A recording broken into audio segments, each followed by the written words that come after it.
Round one. Fight!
Hello and welcome to another episode of Tier Ranker Fights. This is episode number 103.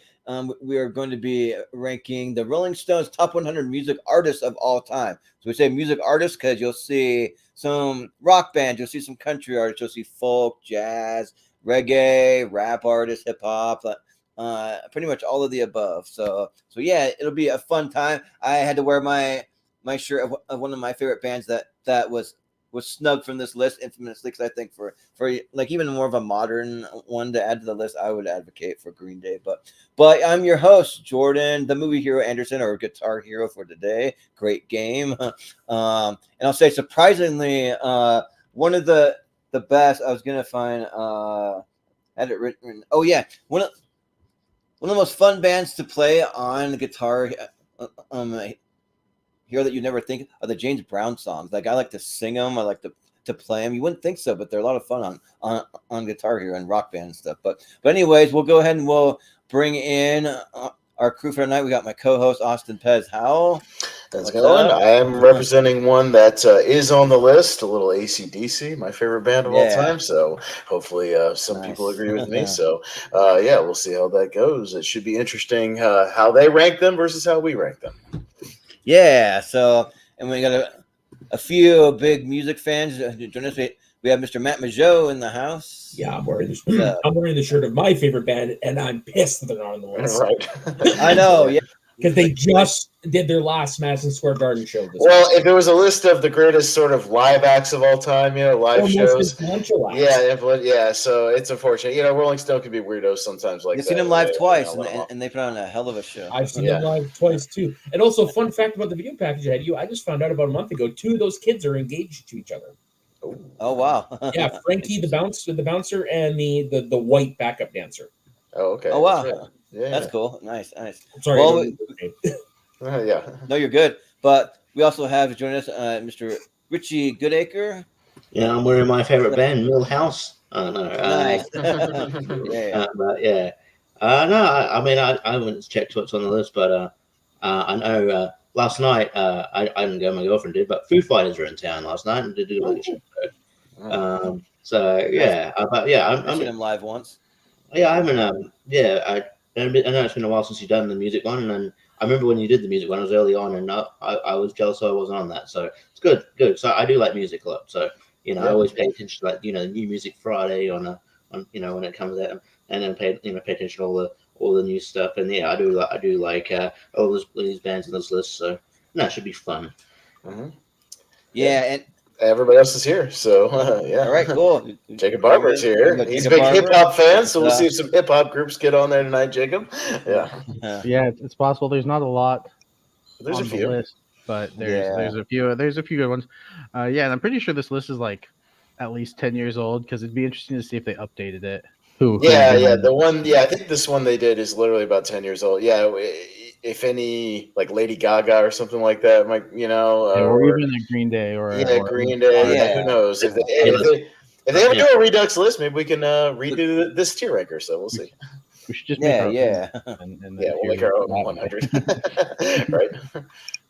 It'll be fun to do sometime, like maybe on like a podcast or something, just like slowly build a list or something, you know. But last but certainly not least, we got Chad Webb. What's up, Chad? How's it going? I'm repping one of my favorite bands, and they definitely made the list, although they're pretty low in my opinion. And as always, I'm doing things in my kitchen, so apologies if it's loud. I'll try to mute myself. You're right. That's all good. You domestic bitch. Yeah, right. Yeah. Fair. What a sellout! What a sellout, bro. Yeah. I know. I don't do chores around the house. I stick it to the man. I don't do that. Yeah. Wait, who's the man? Is that Austin today? Yeah. I guess so. I don't know. No, no, we all know we make our maid do that shit. I throw my money around, you know what I'm saying? The man is all the corporate shills out there. That's but Austin, you want to break it down, let everyone know how the tier ranker is going to work? Yeah, for sure. For anybody tuning in, like I said, this is going to be a tier ranker fight of the Rolling Stone. Literally, that we just put the entire list in there, the top 100. Like I said, music acts, so music artists, pop stars, rap artists, country artists, everything in between. Give you a little visual aid here to help you out. How it's going to work is we're going to take a look at the list, and everything on there is in a pool for nomination here at the bottom, and it goes like this. It goes S tier. That's going to be our best of the best, the top of the top. And then it goes like grades in school, goes A, B, C, D, F. And instead of haven't seen, like we do in movies, I put unfamiliar with. Okay, yeah. So I thought that made sense. If you feel like you're just not familiar enough with them to sort of make a judgment on them, you can kind of abstain.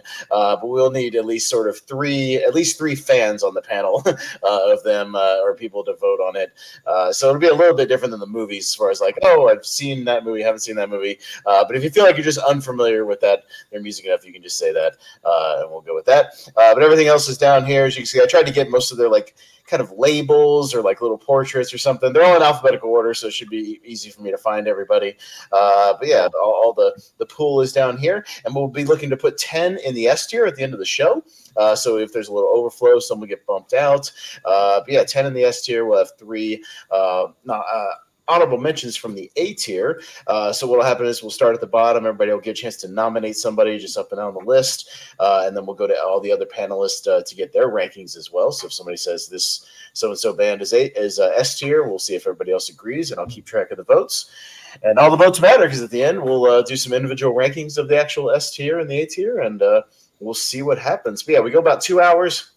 Right around the 2-hour mark, we'll hit a last chance Hail Mary type round. I'll explain a little bit more about that when we get there. But if one of your ones you want to shout out doesn't make it within the 2 hours, you still have a chance to get it in there. It's happened before many, many times, and then we'll do some individual ranking after that. So that's kind of how it works. Most of these guys have done tier rankers with us, so it's not too unfamiliar. But that's kind of how it works. Pretty straightforward. And for anyone watching, if you notice me looking at my phone a lot, I have some last minute rankings I got to do. So I'm going to try and get them done in the early rounds and then be done with that. But yeah. So. Yeah. All right. Well, sounds good. Well, if you want to get started, we'll start down at the bottom. Since you're at the bottom, Chad Webb, what do you want to start with, man? Shout out a music act, and we'll talk about it. What do you got? Yeah, I mean, I would be kind of weird, I guess, if I just rep the band on my shirt and I don't actually nominate them. So I'm going to nominate Radiohead. Okay. Of course, it's my go-to band that I went for. It's one that when I first started to really get into music and consider myself like a fan who tries to listen to like the best music out there, it's basically the first band that I listened to and I said, wow, okay, this is actually really something. And then I started to like look into the history and just seeing how influential this band was. And it's not a band that's like the Beatles or the Rolling Stones or some like older band like that. I mean, they are an older band, but they're kind of in the middle there time wise. But not always going to be the most popular. There's a lot of people out there who will go, don't they just have Creep as the only song that they ever wrote? Or something like that, and then you'll go, God damn it, guys! Do you even listen to music? Kind of a deal. So maybe that turns me into a snob. I'm sure I am. I think I'm a pretty big music snob. But yeah, I think Radiohead is one of the greatest bands ever devised. I think Tom York's a genius. Johnny Greenwood's a genius. They both have scored a lot of films now, so bringing it back to films. And they made some of the greatest albums ever made. OK Computer, Kid A, and Rainbows.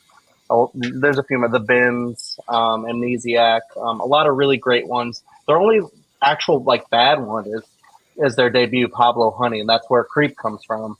But ever since then, trying to get away from that song a little bit, after having a lot of popularity from that, they've only elevated and elevated. They created their own basic genre with Kid A, following up the landmark album that was OK Computer at the turn of the century.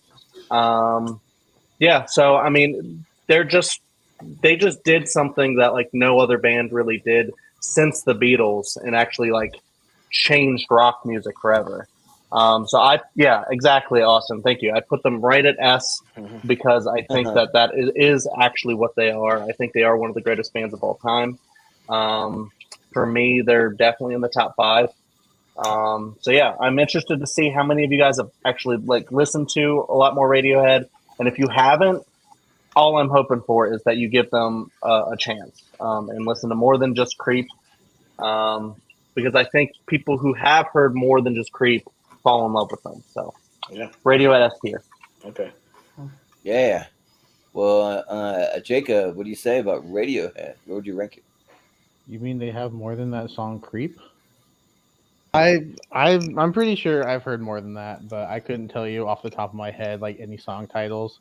So I noticed when looking at the list, I guess my music taste just isn't super mainstream, and so you're probably going to hear me say this a lot. I'm just not that familiar with Radiohead, so I guess I'd go unfamiliar with. All right, fair enough. Richie, what do you say? Yeah, I do like Radiohead. I think they're good. I don't. I probably don't have it as hold them as high regard as Chad, obviously, but I do like them and appreciate them. I even they got a few. They got a side project now. The band The Smile. They got a couple of tracks out now, and they're pretty good as well. Obviously I'm a huge fan of Tom York in particular. I probably wouldn't go S, but I would go. I think they deserve some respect just because of how influential they are. So I'd go A. Okay. I'm down with an A. Thank you, Richie. Yeah. Well, Matt, what do you say? So the 90s grunge is a blind spot for me. So I know them mostly from Creep and by their reputation, and I know by their reputation they're highly regarded. So I mean, I'm cool with at least an A. Yeah. Austin. Unfamiliar with, other than Creep. Never listened to him ever. So sorry. Really? Yeah. No. I couldn't have probably even told you they did Creep, but I know that song. Honestly, yeah, I know people who are into him or super into him. I never really got into him, so yeah, I'm familiar with. Yeah, see, that's the thing about music. Music can be very subjective. You can kind of gravitate towards things you grew up with, or things your friends and family listen to, or just maybe you found a certain genre that you gravitate towards more. It just depends, but I'm a little more familiar with them. Probably late '90s with they got a couple other songs. They got one called No Surprises. That's not bad. They also have Karma Police. I remember that one too. So and then even High and Dry. So there's a couple of their earlier ones. I'm not as familiar with their recent ones. I didn't follow them as much, but do like some of that stuff enough. But just compared to some of the other stuff that's on here, still probably give it about a B. So all right. Well, 1, 2, and 1. It's gonna be A tier for now. Let me just pause it real quick. If you're just unfamiliar, just listen to OK Computer because it's considered one of the greatest albums ever made, and then just see if you can get on the train. That's all I ask. All right. I'm taking notes on the band you guys like, so I can go check them out. So. All right. We'll go to Mr. Barber. What you got first, sir? Yeah. kind of looking at the list. All right, here you go, Chad. Hitting download now. Hell yeah! Thank you, buddy. There it is. Yeah, I was trying not to be like predictable, but Like hip hop guy. predictable. Yeah. And Just go with your heart. Yeah, that's fine. Let's get Eminem up there. All right, I figured he was gonna Hell go yeah, first. dude. Let's get Eminem up there. I was like, Jacob Barber's gonna pick Eminem first. It's fine. Yeah, I get it. if his whole career was just those first 3 albums, he would still be an S tier. Those first 3, and then Encore. Yeah, I like bits of Encore. Definitely, one of his weaker projects, but I think there's still some solid verses on there and some solid work. But even branching out of his discography, you look at his features, and more often than not, like he's who you're remembering from the song is Eminem's verse. You're not and that's just he gives 100% every single time. Whether it's his solo projects, it's his stuff with D12 or Royce the 5'9". Although Royce can spit, so there's some verses where Royce definitely overtakes Eminem in my opinion lately. Because I think we can all agree Eminem's kind of he's not the same level he was 99, 2000, 2001. Although every once in a while he does surprise us with some banger verses. But yeah, I think if from this list, I mean, I'm sure there's other rappers who I think could have been on this list, but I think Eminem is one of the GOATs, and I think he is an S tier music artist. Yeah, sounds good. Richie, what do you say? Yeah. I mean, if they have done an updated one, like maybe to reflect modern times, I'm guessing Kendrick Lamar, and people would be like, Hell yeah, dude. on here, Yeah. but I kind of had the same sentiments as Jacob here. Yeah, I like early Eminem. I was obsessed. I absolutely loved Eminem.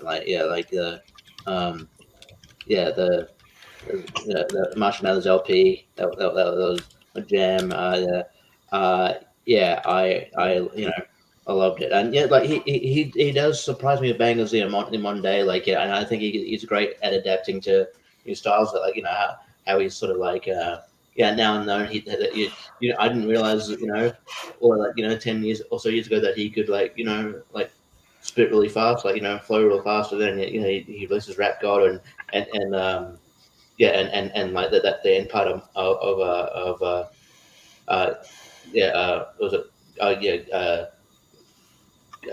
Monster. Love the Way You Lie. The one I just watched. I still have a lot of respect for him. Look, he still got it somewhat. He made Machine Gun Kelly change genres for a while. Yeah, right. They had a beef for a minute. I would say yes too. Yeah. Soda, what do you say? So I'm not a rap fan in the slightest, but there are some stuff I like. And out of all the artists, he is easily the one I gravitate towards too, because I tend to gravitate towards storytellers, and he's easily the best rap storyteller I've ever heard. I said, I love his song, Love the Way You Lie. They did it with Rihanna. Lose Yourself is an anthem unto its own. Without Me always makes me chuckle because it came out when I was that right age. No, the dude is a master. He deserves to be on any Mount Rushmore of hip hop ever. So I'm perfectly okay with an S tier. Plus, he had his heyday. He kind of disappeared for a bit, and then he's back with a boom. And now he's doing all these collaborations with artists that are so good. Mm-hmm. Yeah, so, S tier. Sounds good. Austin, what do you say? Yeah, no, 100% S tier. I'm not as late 90s, early 2000s was kind of my sweet spot for hip hop, as far as being really, really into it. But again, that was also prime Eminem. I also contend Marshall Mathers LP is one of the greatest rap albums ever made, just top to bottom. Is incredible. And yeah, he's still got it. When you think about white rapper. Who's the first thing to think about? Eminem. You know, I mean, there's a reason for that. You know, he just is, and everybody's compared to him. But yeah, like I said, his staying power over the last 25 some odd years is evident. You know, hey, and you're talking to a guy that has karaoke'd Without Me in England. Did it well and still bombed because nobody gave a shit. And then did a Slim Shady LP in another country as well, and did it well and also got no reaction. So yeah, no, that's always fun. Note to self: just do Grease songs next time. But yeah, Eminem songs are not great karaoke songs. But yeah, S tier. Yeah. I'm a pretty big hip hop guy too. I mean, I kind of gravitate towards old school stuff. So I mean, there's I'm not as big on like modern rap, but I mean, there's a few out there. I mean, I feel like if they would have done like a more like modern list, maybe like Jay-Z would be another one on there, possibly Drake or like Travis Scott, maybe Post Malone. I don't know. He's not as much like hip hop lately, but I don't know.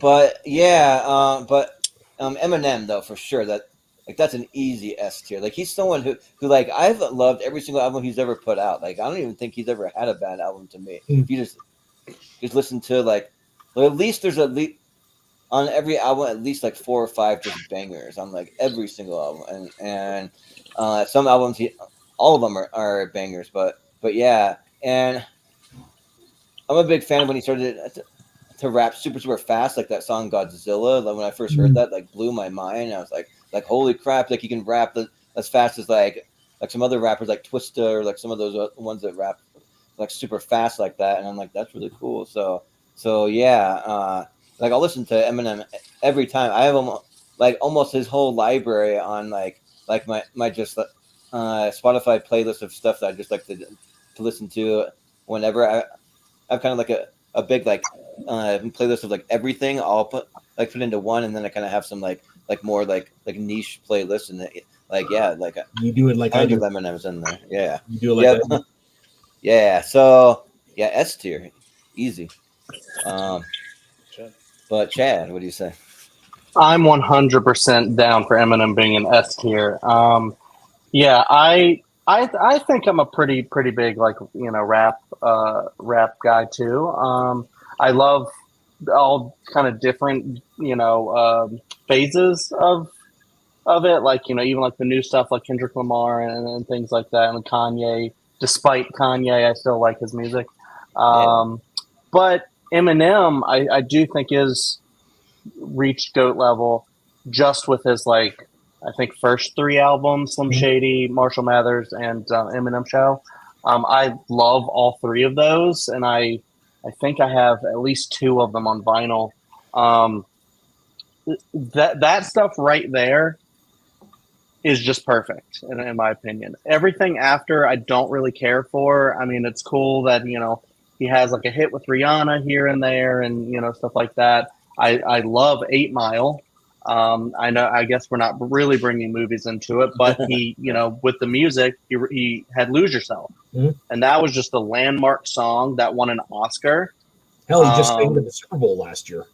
Yeah, and "Lose Yourself" was one that I just listened to repeat all the time. I listened to these albums on car rides all the time as a kid. He basically opened up rap to like a whole new culture. Because you have a white guy who's actually doing something. He's actually, bringing a whole new kind of rap to, a whole new birth of people. And not only that, but he's pushing the boundaries so much that he's pissing everyone off, and he's doing it on purpose. And he's, trying to say, well, how far can I go? Can I murder my wife in a song and it's just cool? Yeah, you can. Apparently, you can just do that because Eminem did, and I love stuff like that. I think it's boundary pushing, like we talk about when we talk about film, and like things just like actually dare to go there, and then you can see how far you can actually go. And I don't know, I just love those albums so much. I think he is one of the best. He actually in one of his songs lists the greatest rappers of all time, and he's in that list, but he lists a bunch of people before that, like Andre 3000 and stuff like that. But yeah, Eminem was one of the goats. S tier for sure. Love him. Yeah, my dad once, like, we were driving, had a pretty funny comment from like a Generation X that like doesn't care for rap. Like, he's just like, gee, what a nice young man that can make a song about chomping his wife up and putting her in the trunk of his car. How nice. I'm like, yeah. I don't think you understand like the whole thing. He didn't really do it. No, he didn't. No. That's what he No, knows. yeah, but yeah, we'll go to the next person. We'll go to Richie. So, all right. Yeah. Or who you want to nominate? Well, AC/DC's Australian, aren't they? They are. Yeah. Oh yeah. They're in English recorded, splitting hairs. But I'm not limiting Richie, by the way. Yeah. Just whatever he wants. yeah, no, I'm gonna let someone else pick that because it's gonna be obvious. Down to all right. Go out for a sec. It's annoying. They're not there. You know what? I'm gonna go. Because they had a short run, but influential. They're also grunge. I'm gonna go Nirvana for S.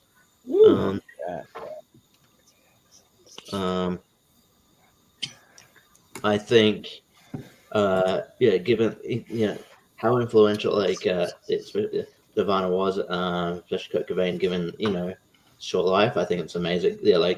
People still bang out to "Smell That Teen Spirit," but they had every song they had was it was so good and deeply, deeply personal. I think he had Kurt Cobain was really a great lyricist, and it brought a whole new wave of music, and I think I think that it stands the test of time. There are kids who didn't grow up with Nirvana who still see wearing Nirvana shirts who obviously get introduced to them by their parents, and I think their legacy's lived on, and I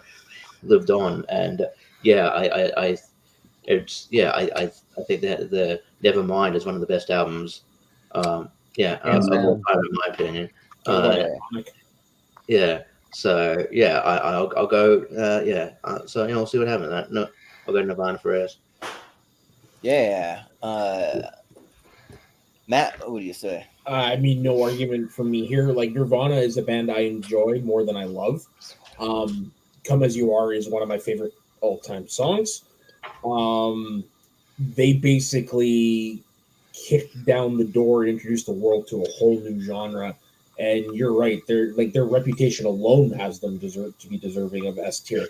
I mean, hell, DDP even used an instrumental version of Teen Spirit in WCW. So and Raven, they are. And Raven used "Come As You Are." Yeah, basically. Right. That's right. So no argument for me for them on S tier. Like, they're one of the most influential acts of all time. Yeah. Well, Austin. So, feel free to send your hate mail to Austin Pez Howell on Facebook. Here we go. A little bit of a wet blanket.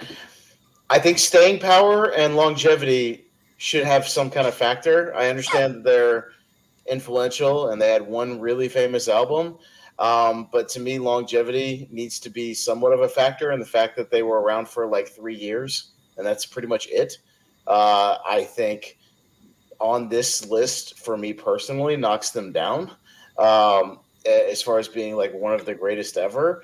I understand that a whole bunch of bands copy them. I understand that album is one of the greatest albums of all time. I certainly acknowledge that. But yeah, a band that was around for maybe 3 years before the lead singer shot himself, to me, all timers compared to ones on here that lasted decades and decades. I'm gonna have to say like C tier for Nirvana as far as this list goes. Yeah. Feel free to send me your hate mail, but that's just my perspective on it as far as like an all-time list. Send your hate mail to Austin Pez Howell. Austin Pez Howell on Facebook. Yeah, please. Go good. Yeah. Yeah. Well, I mean, you can kind of send me a little hate mail too. I mean, I'm kind of in the same train as Austin. I mean, I think that they're very talented and like they kind of like were a game changer for their time. But yeah, the longevity of it all, and honestly, like a lot of their music kind of sounds the same to me.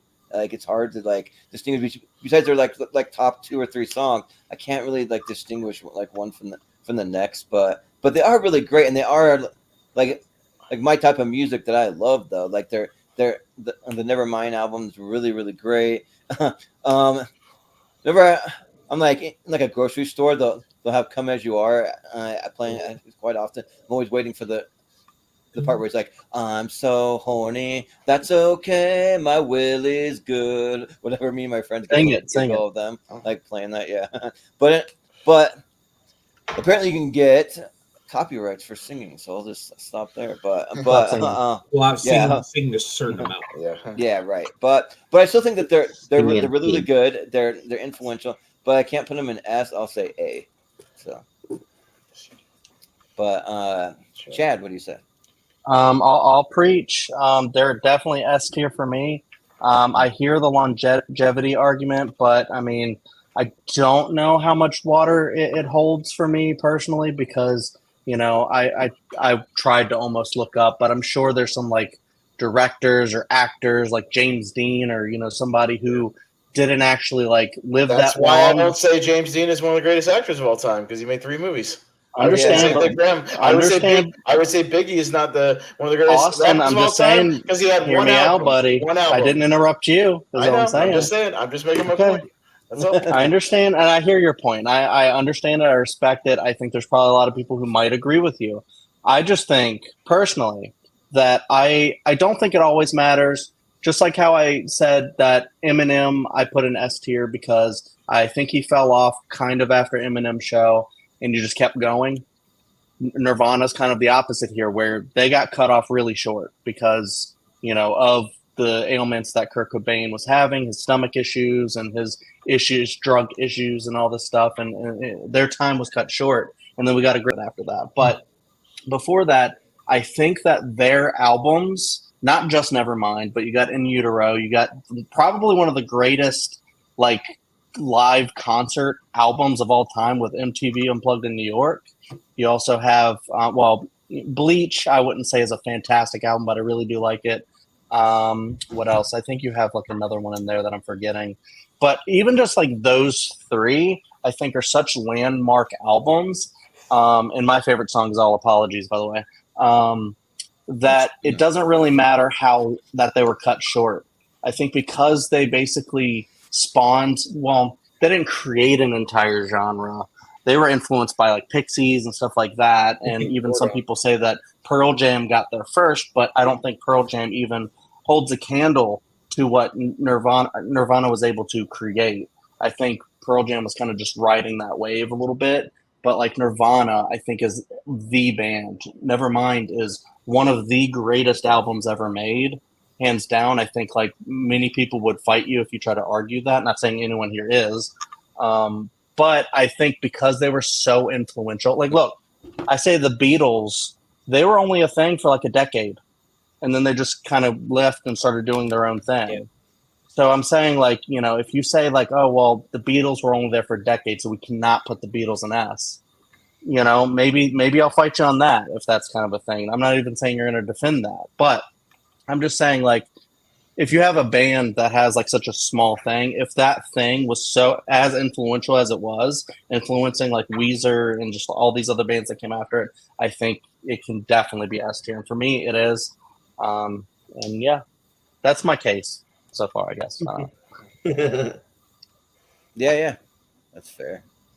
So what are the votes?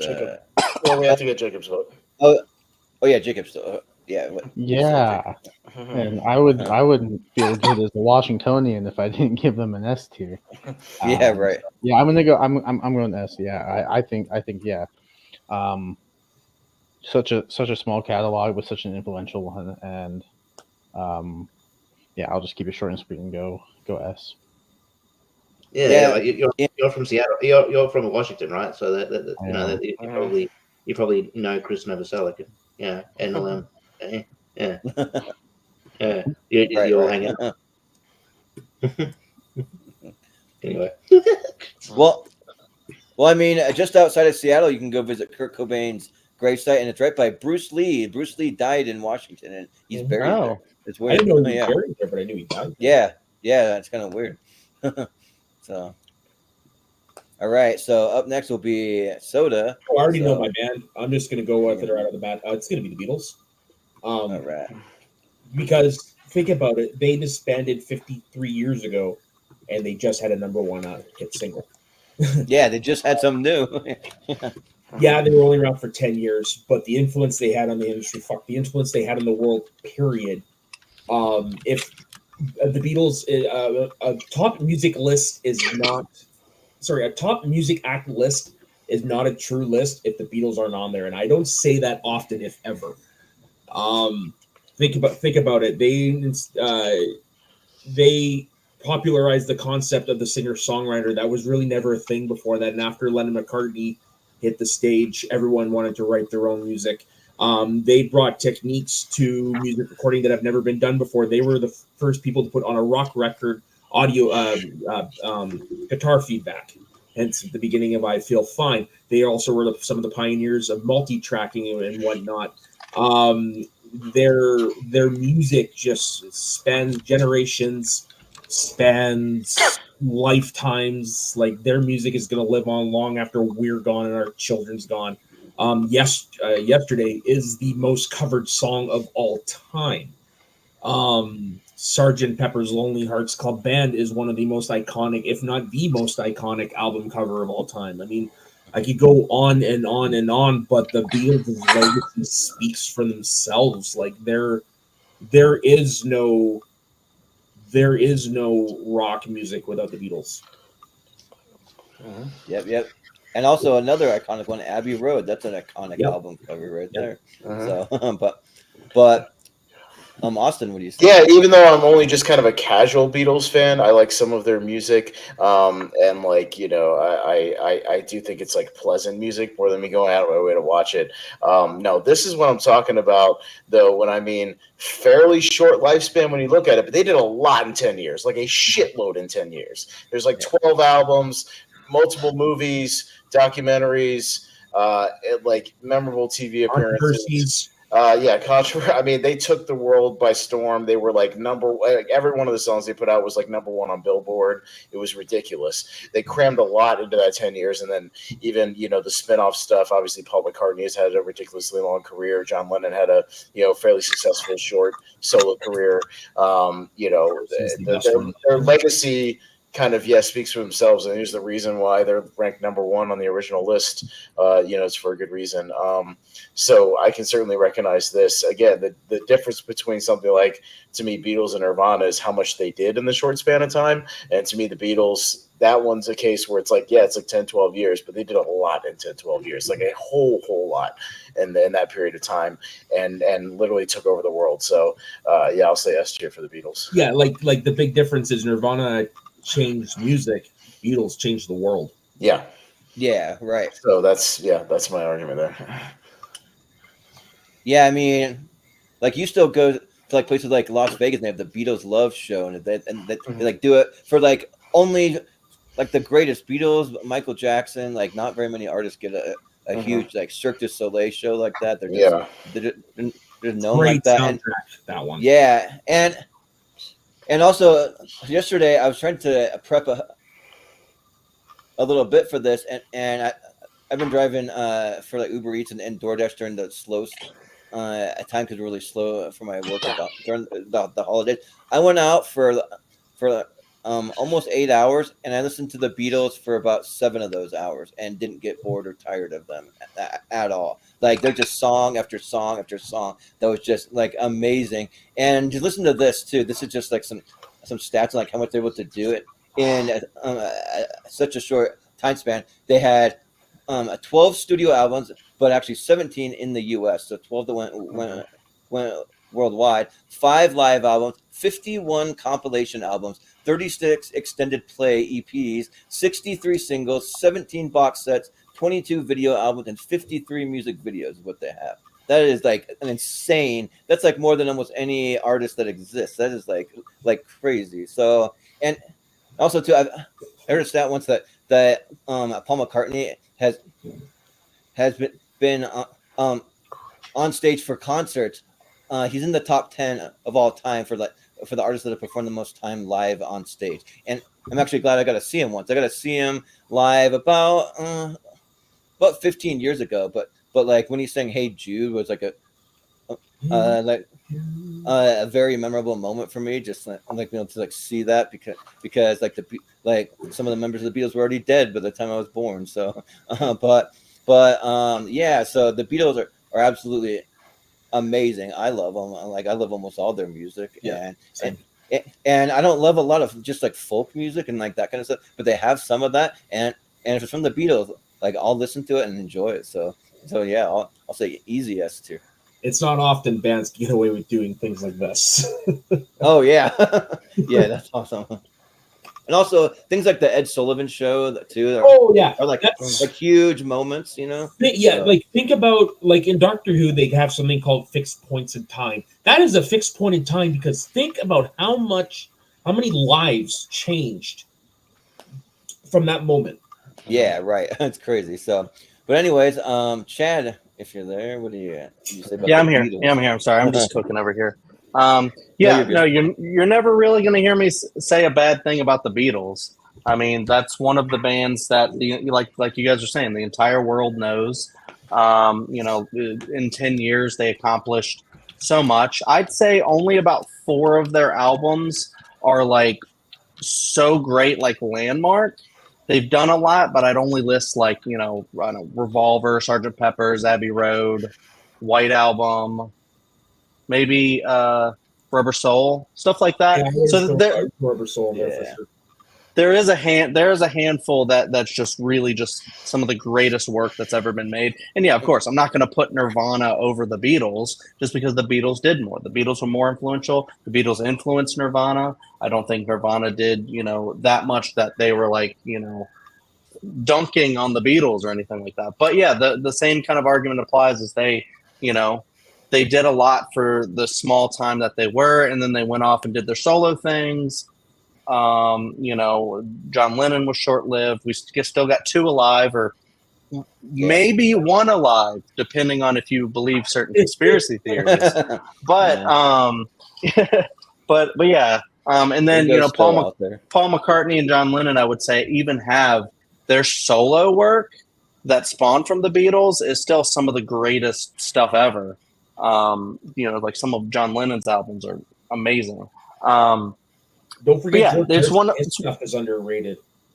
Yeah, that for sure. It's definitely one of the greatest bands ever. It created a lot of things, influenced so much, changed the world, like you guys said. However, I will say there have been times where I've gotten tired of the Beatles. I'm not saying that I'm never ever not going to get tired of anything. I've gotten tired of listening to Nirvana before. Have I gotten tired of listening to Radiohead? I'm not actually sure. I don't think I have, actually. But it's possible if you listen to it enough. But then there's some times where I go like, oh, I'm going to listen to the Beatles. I haven't had it in a while. And then I just go, holy shit, this band. I always find something new that I just go, wow, listen to that. That's just amazing right there. And some of it just, they make it sound so simple. And then you get the Beatles rock bands, and then you're like, Ringo, how the fuck are you doing this? This is so fast. Holy shit. So anyways, it's phenomenal band, of course. You're not going to hear many people shit on the Beatles. So, unless it's the shitty Beatles, from Wayne's World. Anyways, yep, S tier for sure. There's 3 artists up here that I would never get tired of listening to, and 2 of them are already there. And that's Eminem and the Beatles. So, but Jacob, what would you say about the Beatles? Yeah, it's interesting. The Beatles are a band I respect more than I like. I don't gravitate towards their music. But if it's on, I'm not gonna be like, oh, this isn't good. It's good music. It's just not something that I will turn on myself. But if someone else is listening to the Beatles around me, I'm not gonna complain. It's good music. But with that said, I'm not gonna Whereas with a movie, I might like put it down, but I think with music and just how influential they were to the music industry and everything. I mean, not having them in the S tier, I think, would be a travesty. So I'll give it an S tier as well. Yeah. And Richie, what do you say about the Beatles? Yeah, I gotta say S tier. There was a time when I was just more casual, and I was like, oh, they're not that great. But then I was like, but then I watched like, I think Mum was watching like a concert she had on DVD or whatever. Those DVD, and then I was like, no, okay, I get it. And yeah, and no, they're great. Even I'll put them S tier. Even though I forgive Paul McCartney for having a terrible Christmas cover of Wonderful Christmas Time. Simply Having a Wonderful is one of the worst Christmas songs ever. I It's love terrible. that song. I love It's that a one. horrible song. I love it. It's good done by some other artists, but Knocks not Paul maybe McCartney Paul down a McCartney. notch for me. Yeah. No. Mhm. So yeah, S tier despite that Christmas look. Yeah. Now, granted, I used to work retail, and I did have to hear that song every Oh. hour during Christmas. Yeah. Yeah, I do too. Sometimes Yeah, I'm it's simply really just bad. having a wonderful Christmas time. You know what I mean? But Yeah, it's also well- two songs in one. It's like having a wonderful Christmas time.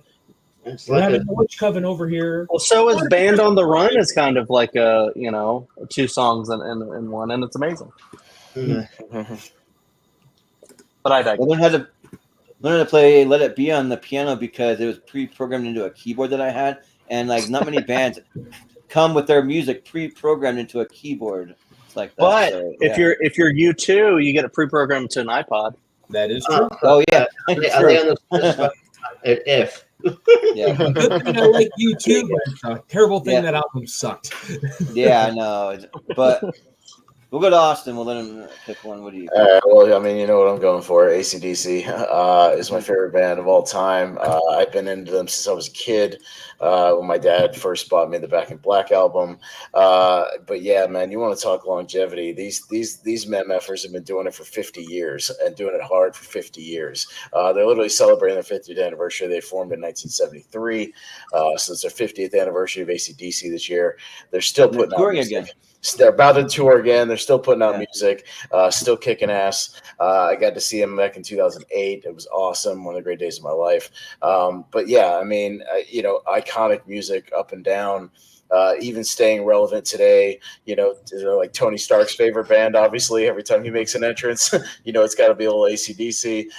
You've heard Thunderstruck in a million trailers and a million movies. Iconic songs, Highway to Hell, You Shook Me All Night Long. It's a long way to the top. You want to rock and roll. Speaking of School of Rock, it's a song they sang over the end credits. Hell yeah. I mean, they do their thing.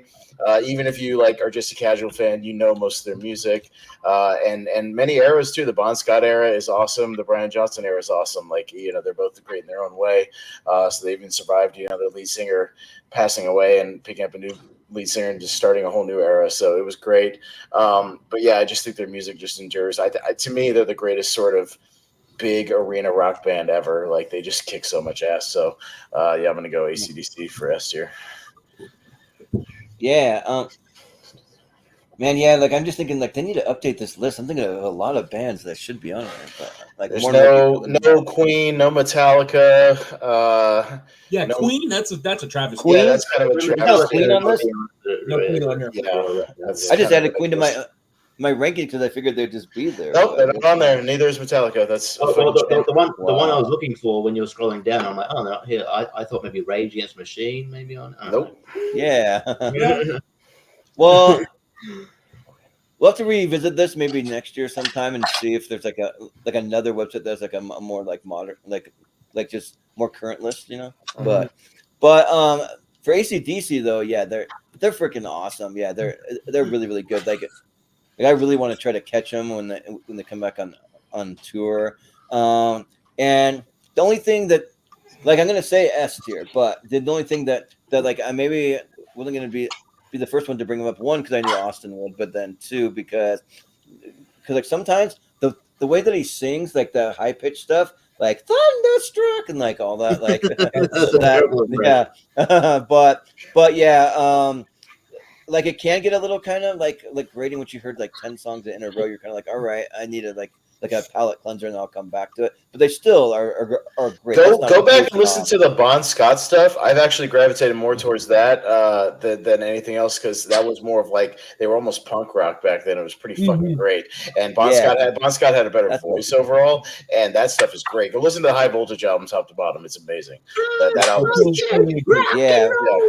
I'd say High voltage rock and roll.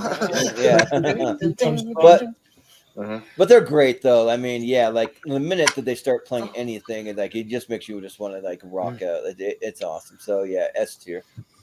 But Chad? So I have a lot of trouble with this. I know I've been, throwing everything into S tier, but the thing about it is, for me, I'm an album guy. So like, if somebody has had like an album that I think is just flawless or something like that, I'm going to put them in S tier most likely, unless I just really don't like it. Well, if I did, then I wouldn't think it's flawless, would I? But that's why I put something like Nirvana up in there. Not a very long time, but I mean, Nevermind is a landmark album. I wouldn't say that AC/DC, even though they have had so much longevity, they've had hardship with their main member dying, and then still keep going, still rocking, still being super relevant. Definitely not taking any of that away. I think Back in Black is actually pretty incredible, but I wouldn't put it up there personally. I don't think in like one of the greatest albums of all time, like not like the top 100 of greatest, but maybe in like the 200s a little bit, something like that. But they do rock really hard. I really love so many of their songs that I could just throw on and have a really great time. I love like Austin's passion for it, because they are such a really killer band. So I wouldn't put them in S tier myself, but I don't think I could put them too far from that. I was thinking A or B, and then I was like, but I do think at least Back in Black is pretty great as far as just a really great rock album you can put on. And Highway to Hell isn't too far from that. And there's just a lot of their hits that you could just jam out to all the time. That just kind of like define. I mean, yeah, like, basically helped create the MCU. Am I right? So yeah, I'll throw them in A, because I do think that they are pretty great for a long time, but I'm not sure they hit the same heights as like a Beatles or Nirvana or even Eminem for like his genre and stuff like that. So yeah, A. That's fair, yeah. God, we're about to get into like a battleground debate here. I would fucking destroy everything. Jesus Christ. I know, they're not as good as the 2 years that Nirvana around. I'm sorry. Fucking hell, Jesus Christ. I'm gonna mute myself, but okay. Sure. Yeah, well, Low Jacob, A. Yeah. It's a D. No, I'm kidding. Yeah. Don't I'll make Austin quit the stream. Well, he can't. He's running it. Yeah, sure. We can hand it off to someone. We'll just be here awkwardly. Yeah. No. I think AC/DC is great. I'm pretty sure they were one of my dad's favorite bands, so we listened to them a lot, like in the car, and I think I might be in the minority, like as far as my favorite AC/DC album. Because I think the one that I go back to more than any of theirs is Black Ice. I think Black Ice is just really interesting. Okay.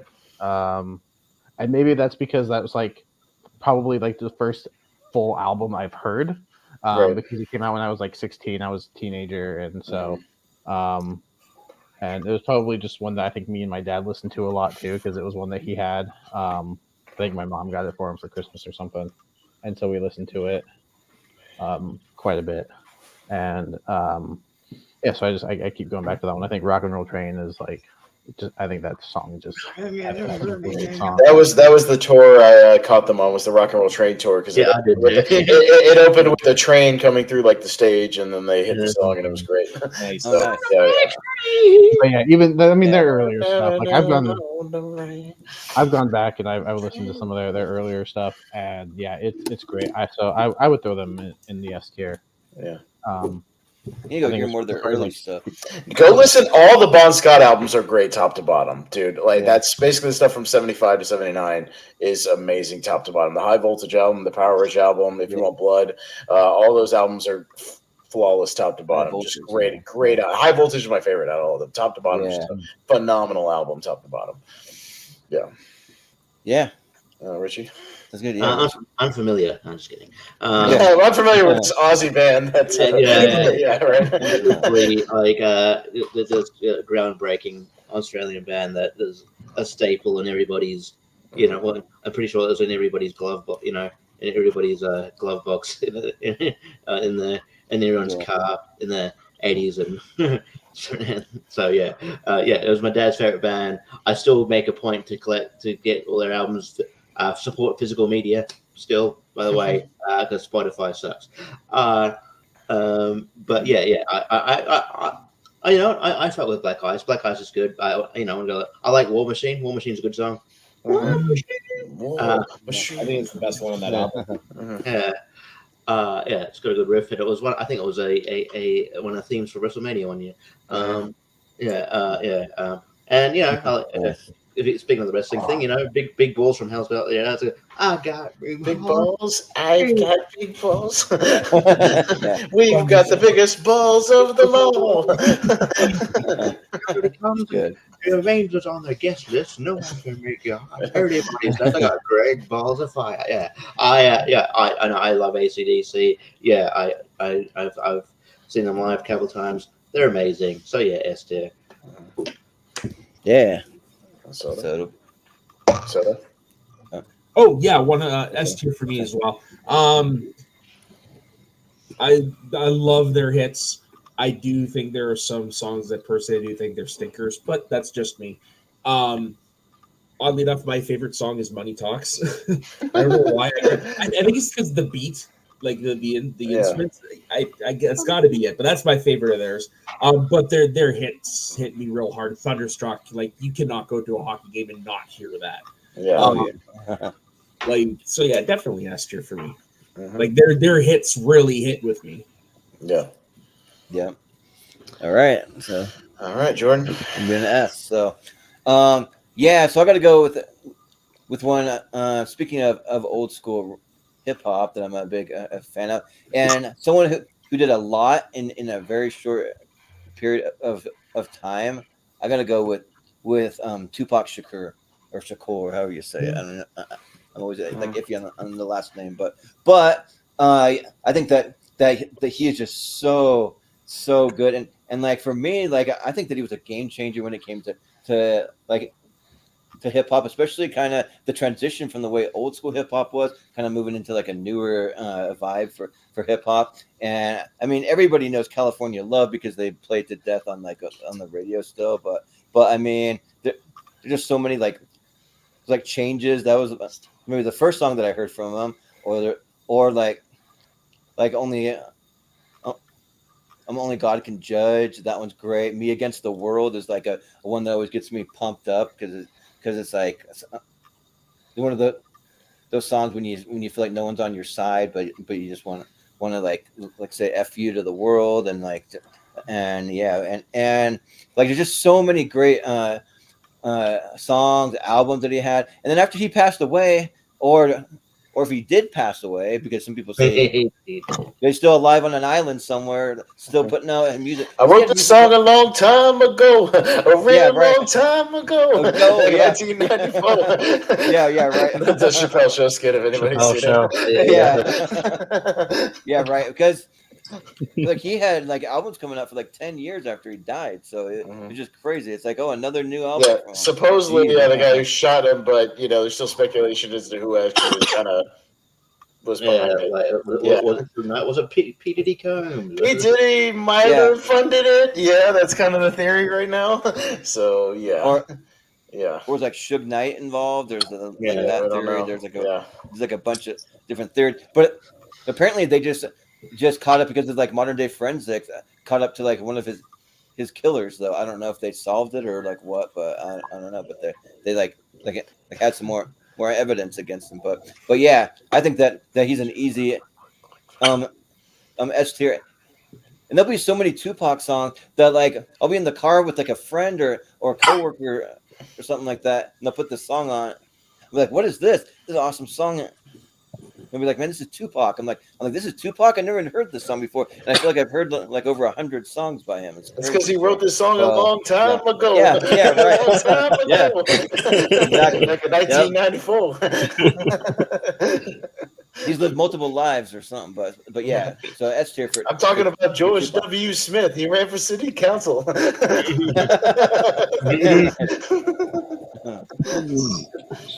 gotta check out that sketch. But the sketch is really funny. It's so good. It's so funny. He starts calling out stuff in the club that they're dancing in. It's fucking hilarious. He's like, "No, I'm really dead. Rest in peace." And then the DJ's like, "Rest in peace." Everybody's like, "What?" Yeah. Nice. We'll go to Chad. What do you think about Tupac? Yeah, so Tupac is actually alive and Paul McCartney is dead. There's a double Yeah. up there. Yeah, Right.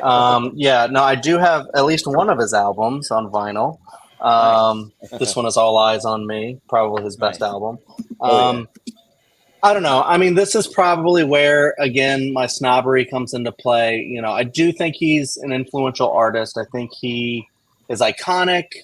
I don't know how much like the whole death scandal and the conspiracy stuff like plays into his like legacy, but this is also one that is pretty short-lived. You know, we won't really like get into the politics of, you know, rappers who died, you know, really, really early and stuff like that. You know, did Biggie make it on this list too, or no?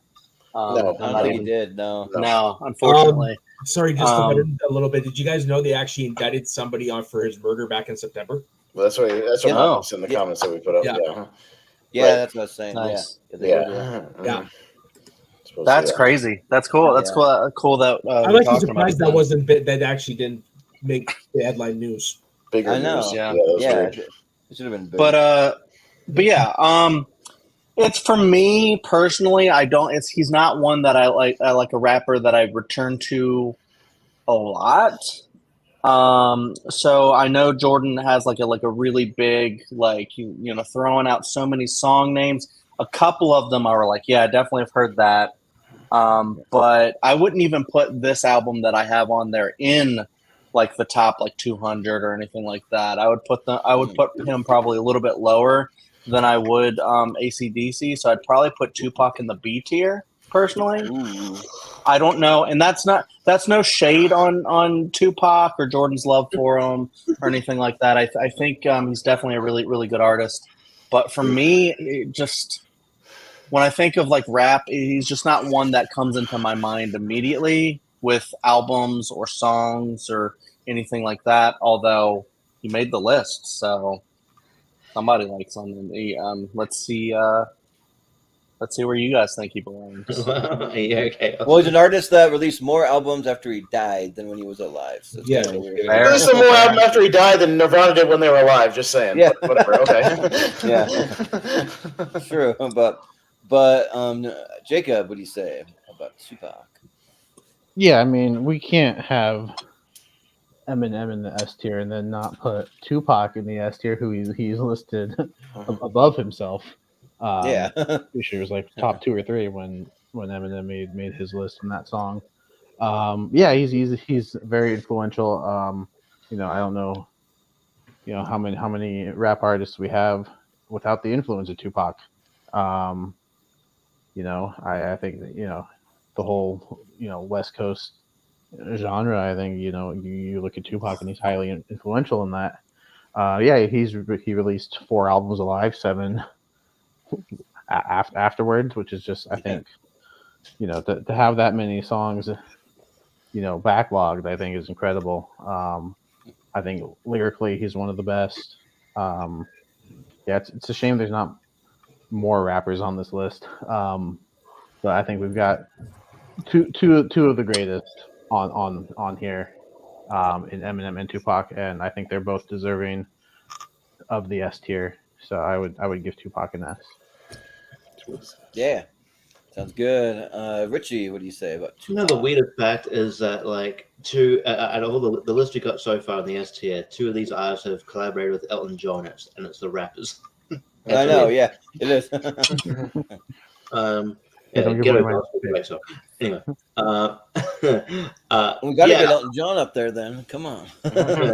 yeah, Just wait. I think Tupac belongs in the S tier. I think he's influential. And what he did in a short amount of time, I think he's one of the best lyricists, and I think he's amazing. They brought back a hologram of him. I mean, they brought back a fucking hologram.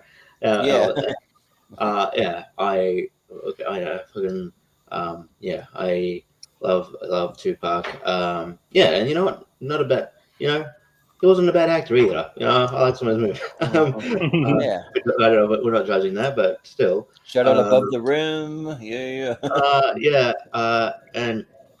I just think, a lot of, and I mean, he's also his name's come up in conversation this year too, because Jada Pinkett won't shut the fuck up lately, and just Yeah. Oh, hey. Yeah. Oh, by the way, Will, actually Tupac was my love. Okay, cool. But if you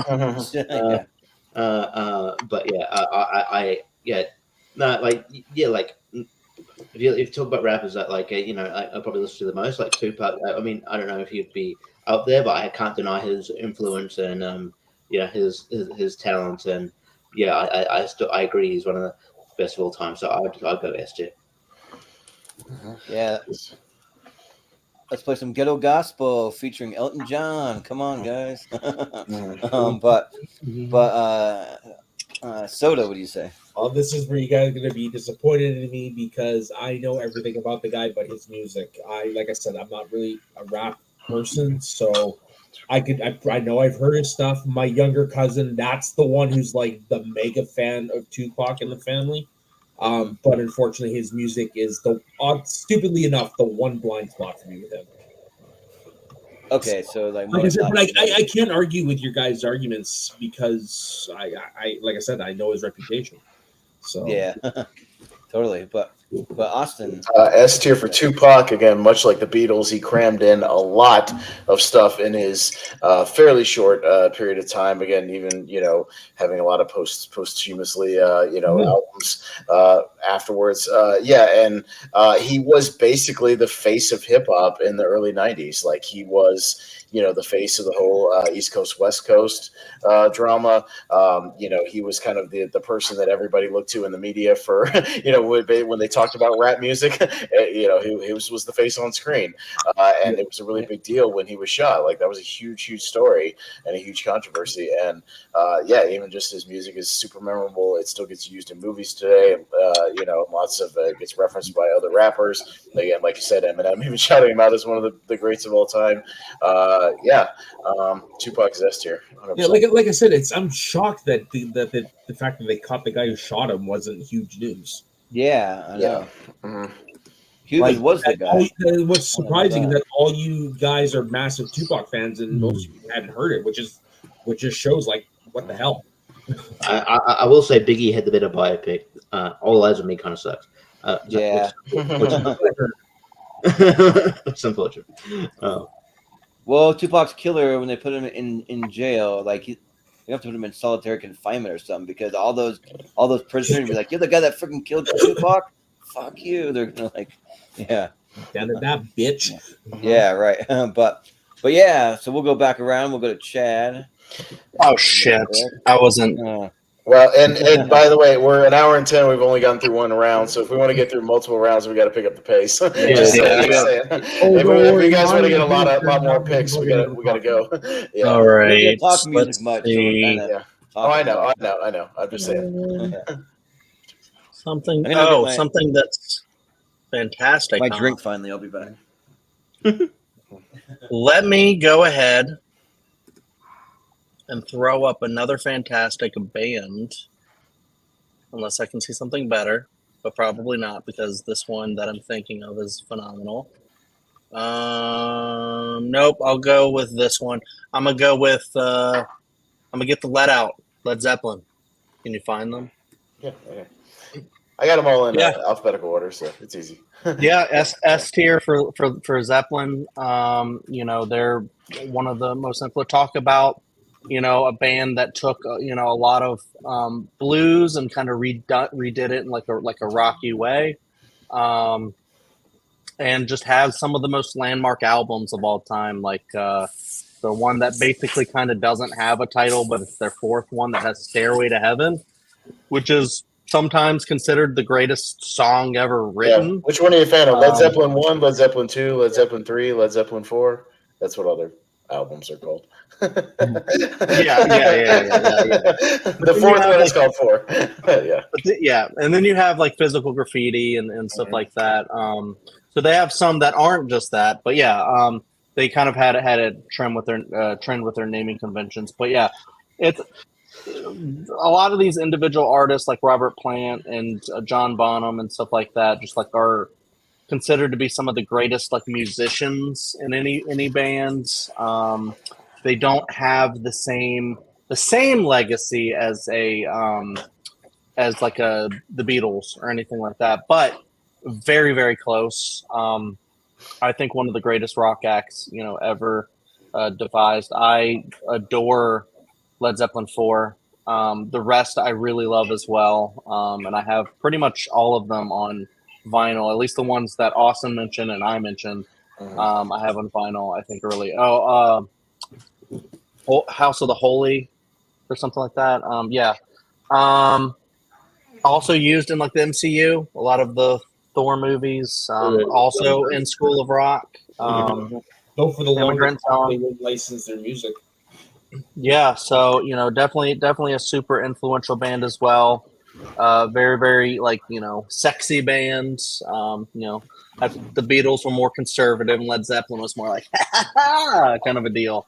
So you had that, but Led Zeppelin freaking rules. Get the let out. That's what Wayne plays. He tries to play Stairway, and it says no stairway. That's why the joke. That's the joke. That's the joke. I like to play. Didn't license their music. Yeah. True. So yeah, Led Zeppelin rules, and they're freaking S tier to me. So yeah, Led Zeppelin. Yeah. I heard somewhere that's a real thing in like guitar shops. No Stairway to Heaven. I don't know if that's true, but I thought it maybe was. Probably not. No, I don't know. I found out later that sworn it's actually a purposeful joke, because Zeppelin will, for the longest time, wouldn't lend out their music, especially Stairway. So that's why that joke is there. Maybe that's the one. Yeah. Okay. But Jacob, yeah. So I know Unfamiliar. I know 2 songs by Led Zeppelin, and that's it. So I if we were doing songs, I think both of them could be S tier songs. But unfortunately, I'm not going to give them a tier based off 2 songs when they have so much. So unfortunately, I think I'm gonna have to go with Unfamiliar with, because other than those 2 songs, don't really know much. Well, Mark Ellis would be disgusted with that. He'd be fine. He doesn't know me. Yeah, right. But Richie, what do you say? I thought Mike Ellis was more Van Halen than Led Zeppelin. Anyway. Oh yeah, that is true. But I'm sure he probably likes Led Zeppelin too. Yeah. But yeah, Led Zeppelin, they're legends. I love their music. They're not a band I go back to a lot, but I do appreciate them. If I'm going like for me personally, I'd say A, but like I guess just influentially and them having out they've accomplished. I have to go. I think I have to go S. So yeah, I'll go S. Speaking of Van Halen, why aren't they on this list? Yeah, I was just thinking the same thing. I was just looking over it. That's screwed up. Because they had Van Hagar, that's why. Oh, okay. Oh, Van Hagar is my personal favorite era, so whatever. Yeah, right. Right. But Matt, what do you say about Zeppelin is a band I respect more than I like. Like, I enjoy a few of their songs. I do have all their albums downloaded though, because it has been my intent prior to this to eventually listen to all of them. But I can't argue with their legacy and their reputation, what have you. And have just out of curiosity, have you guys seen Hart's version of Stairway to Heaven from the Kennedy Center Honors? Uh-uh. No. Go fucking check that out. Jason Bonham is on drums. It's just do yourself a favor after this and watch it. That's all I gotta say. There's another band that's not on here. Heart. Come on. I mean, they're gonna I think couple they good should. songs. I think they should be. You don't get on just for Barracuda. Yeah, that's overplayed. Soda, where are you putting them? So I more mean, just songs than for that, I would personally I'm fine with S, but I would have him at the lower end of test, just S. But that's just my personal thing because, like I said, I respect them more than I like them. Yeah. Austin, what do you say? Jacob, don't tell me you've never gotten the let out. Jimmy Page, Robert Plant, ring any bells? No? It's a school of rock. What are they teaching this place? No, and Led Zeppelin's another one that my dad introduced me to early, and I'm grateful for it, much like AC/DC. Great driving music. You just put on some Zeppelin and just on a road trip. It's great. And yeah, again, their legacy speaks for itself. They kind of influenced a lot of the hair metal in the 80s and arena rock of the 80s. And yeah, I think Robert Plant's one of the great sort of rock vocalists. Like, he had tremendous range, and Jimmy Page, an amazing guitarist. And yeah, you were talking beforehand, Soda, about before the show about Godzilla '98. Remember when Jimmy Page did a Diddy crossover and a new version of Kashmir for that album? Yeah. Oh boy, they did it on SNL. That's actually the first time I heard the Kashmir lick. Yeah, right. With P. Diddy. Yeah, no, it's weird. They did it on SNL. It was weird. But yeah, I love Led Zeppelin. They're great. They'd be kind of like a top 5 rock band for me. Kind of AC/DC is always gonna be one, but they're up near there. So yeah, I'll go S tier. Yeah. So I've got Led Zeppelin ranked, in my top 5, and yeah, they're really, really great. Yeah, like Kashmir, like that's the song for me. Like, that's probably my favorite by them. But they have tons of really good ones. Rock and Roll is really good. Whole Lot of Love, and then of course the Immigrant Song from the School of Rock, and a whole bunch of different movies. Yeah, and yeah, I think that they're like one of the most influential rock bands out there. Like, it's I don't know, like they kind of like, I don't know, just brought that whole genre to a whole nother level, and yeah, like they're awesome. So it's pretty easy. S tier for me. All right, so we really just had one abstaining, but other than that, it was a sweep. So yeah. Yeah, they're going up there. So all right, there we go. Let's go to Mr. Barber. Yeah, you got Jacob. Yeah, I'm torn between 2. But I think I'll go Elton John this time. Oh yeah. Gotta get him up there. I'll get the other one next time unless somebody else brings him up. But yeah, I think Elton John is S tier. You just gave me a music boner. I think him. What's that? Him and his songwriting partner, I think it's just one of the best music relationships like ever. I mean, you just look at the guy's discography, and he's got like 30 plus albums to his name, and I'm pretty sure at least half of them went platinum. I think he had a run of like 8 or 9 years in a row between I think it was like the end of the 60s into the 70s, like 8 years in a row where he was putting out an album, and they all did super well. He's got like so many good songs. I could sit here and list them all, but like we're already behind on time, so I won't do that. But shout out that he did music for the Lion King. Like that. Yeah, the Lion King. I was gonna get there. Both versions. He might have been the best part of the remake, but that's a discussion for another time. And yeah, I mean he's been at it for so long. Like, I think he released his first album in '69, and he just released one back in 2021. He just, I think, did his farewell tour. He's got a concert on Disney Plus. If you haven't watched it, it's really good. Like, he is not only is he a good singer, but he's like a top-notch performer. Like, if we were going based off, just performing alone, I'd probably put Elton John like at the top of the list because he's just a natural born performer. So I think Elton John deserves to be in the S tier as well. Yeah.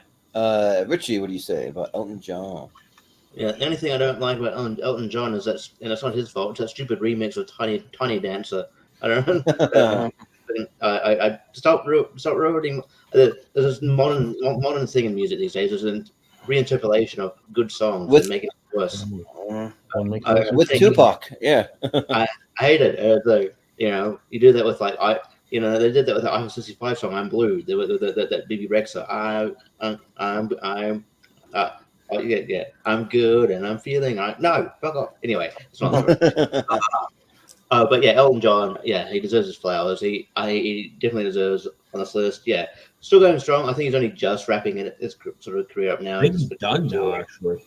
Yeah, he's only just in the country here, like a year or so ago. I wish I went. But yeah, he would have been amazing. But yeah, just renowned performer. Yeah.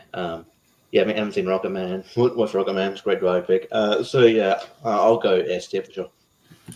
Yeah, sounds good. Soda. Yeah, based on the reaction, obviously it's S tier. I'm a huge Elton John fan.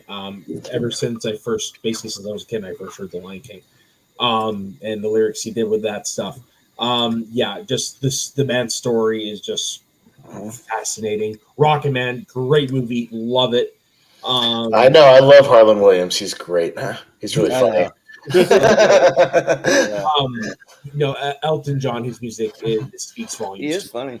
So it's definitely S tier. I will never argue against that. Yeah. Well, Austin? Yeah, no, it's an S tier for me as well. I've become more of an Elton John fan probably in the last 5 or 10 years than I was earlier. Obviously, as you get, I think a lot of this comes with age. You get a little older, you start listening to some other stuff, outside your wheelhouse. I think once you get really old, you become like a Beatles fan. That's why all my, my parents and my grandparents are Beatles fans, things like that. Yeah. So maybe I'll be a bigger Beatles fan as I just get older in my 40s and 50s. I'll listen to the Beatles a lot. But yeah, no, Elton John's great, and they even play "I'm Still Standing" on my grocery store's radio. Is the only song I don't dislike that I don't mind hearing every day. It's awesome. That movie's great, and Elton John. I'm sorry I didn't get to see him either live, but I know he puts on a hell of a show. And my grandparents did. Yeah, I've watched some of those shows that are available, and it's great. So I'll go S tier for Elton John. Well, I've seen him live. I saw him live as 2007 or 8, something like that. But one of these days I'll have to do a podcast. And I can tell you about my concert days because I've seen probably hundreds and hundreds of concerts. But Elton John is a legend. He's amazing. There's so many songs that. I wanted to say, "The Bitch Is Back," because that's another one of his good songs. But I mean, there's just so many though. If you go through a list, you'll find nearly 50. There's just so many good songs by him, and he's a really great performer, and I'll just say that the fact that he was gay kind of helped him out a lot because he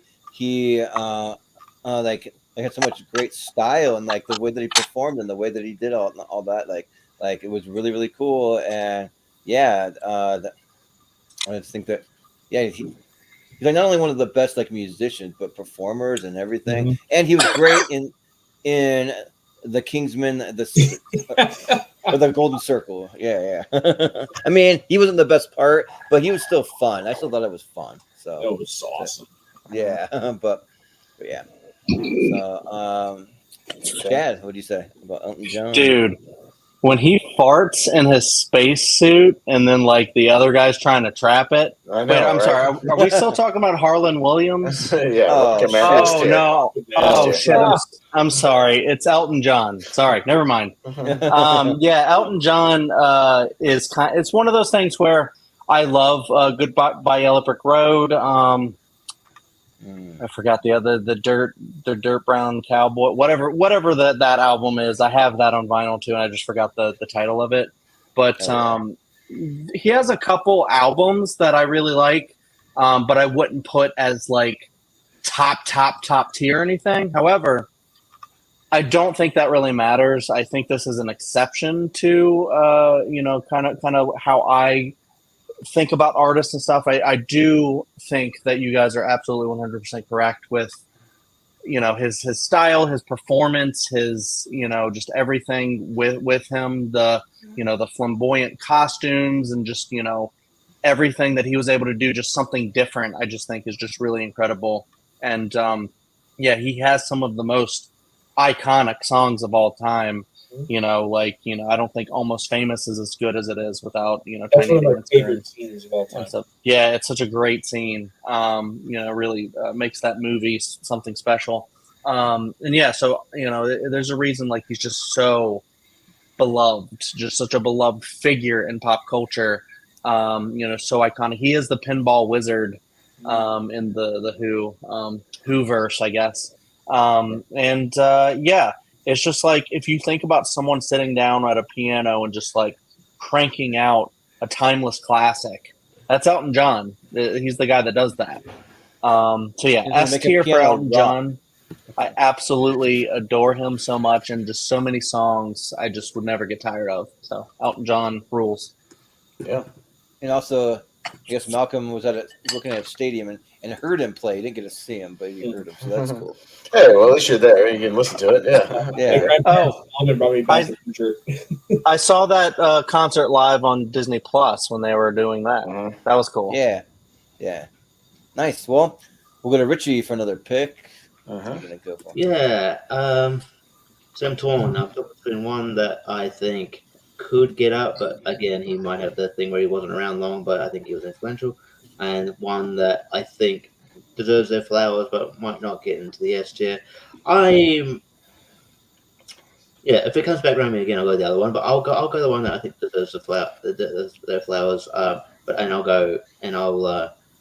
might punt for the A tier. If it goes to the S, I'll be more than glad. But I think other influential rappers that are great that deserve their flowers that I'm glad to see that on this list is the Beastie Boys.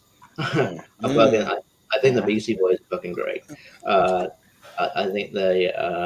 I put it in the A for now. I said put for A. I think they're.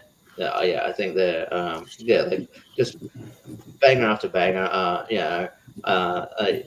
You still hear like, you hear Sabotage on like on a lot of movie trailers today. Intergalactic is. I still put that on all the time. It's that I think their influence is sort of understated sometimes. But yeah, I think they're really good, and I'll see how this goes. But yeah, I just wanted to shout them out. Uh-huh. And also, Richie, did you see the documentary, The Beastie Boys Story, directed by Spike Jonze? That is like I forgot that was the thing.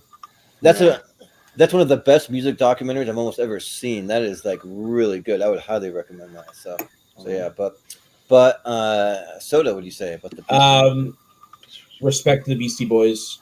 Outside of the big three, Fight for Your Right, Sabotage, and No Sleep Till Brooklyn, I am so close to their discography. So I'm sorry, I have to abstain from this one. Okay. Well, Austin, I love the Beastie Boys. I'd go S tier for the Beastie Boys. I think the way they've evolved their music from being almost sort of like a rock rap group with, Fight for Your Right, it almost feels like rock songs turned into rap. And like, they have kind of like that late 80s style to like adapting again with the times of the 90s with stuff like Intergalactic, and then the Check It Out stuff like of 2005. I love that album as well. I think that album's great. Check it out. But yeah, I again, staying power. These guys have stuck together for a really long time. Unfortunately, one of them, I forget the one that did, passed away. Yeah, and so that's unfortunate because they were still killing it and doing a lot of stuff. And the more and more I really dig into the filmography, I really dig like kind of their style, and it's just like great party music. And yeah, no, I love the Beastie Boys, man. I would go S tier for the Beastie Boys personally. Yeah, I'm a huge Beastie Boys fan. I adore the Beastie Boys. Probably one of my favorite songs is just the Paul Revere song. Like I had a little horsey named Paul Revere, me and my horsey and a quart of beer. Like that's good stuff. But yeah, they have some fun stuff though. Like they do rap, but then they do rock and they even do like girls. It's just kind of like a poppy kind of like just funky song.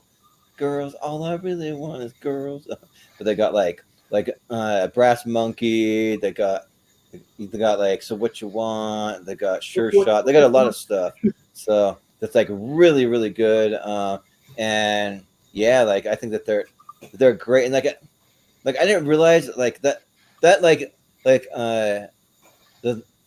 documentary. Like I was a fan of theirs before, but that really kind of got me back into them. Just listening to them more, and yeah, like I've been like really into them, especially lately. So yeah, it's a pretty easy S for me. So. Yeah, Chad.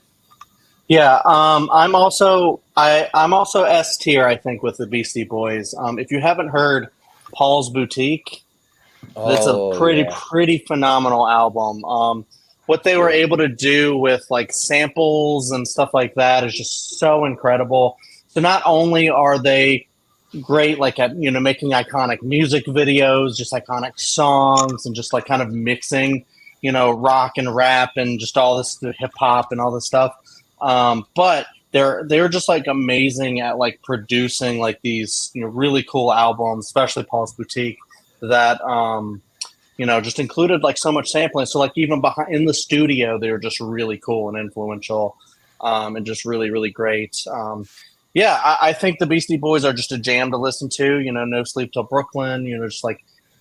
Pretty much even the silly shit like the Brass Monkey is just silly as hell, but they're also awesome. So they can be silly, but they can also be awesome. And it's like it was I listened to Gary Goldman's book that he wrote, and he was talking about just how influential it was on him because they were Jewish guys, and just like how kind of cool that is too.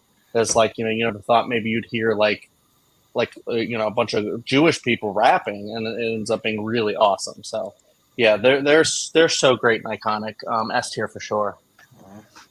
Yeah.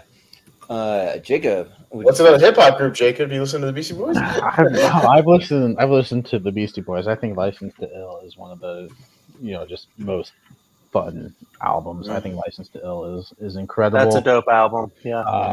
And then their debut, and I'm pretty sure it went diamond. That's how good it is. And yeah, I think Richie, you undersold them. You should have shot for S tier. I didn't realize that. You're gonna be like the only one. You nominated them, and you're the only one to go with A. I didn't realize. I would have gone fucking to hell yes, because god damn it, yeah, I love the Beastie. I mean, we're not done with the round yet. You can change it. I'll upgrade it to S. Okay. Yeah. There you go. So, of the votes, it sounds like it's a clean sweep because Beastie Boys are great. License to Ill, Paul Revere, like you get mentioned. And yeah, that I remember when they came out with that new album in the to the Five Boroughs in the mid 2000s. I was super excited.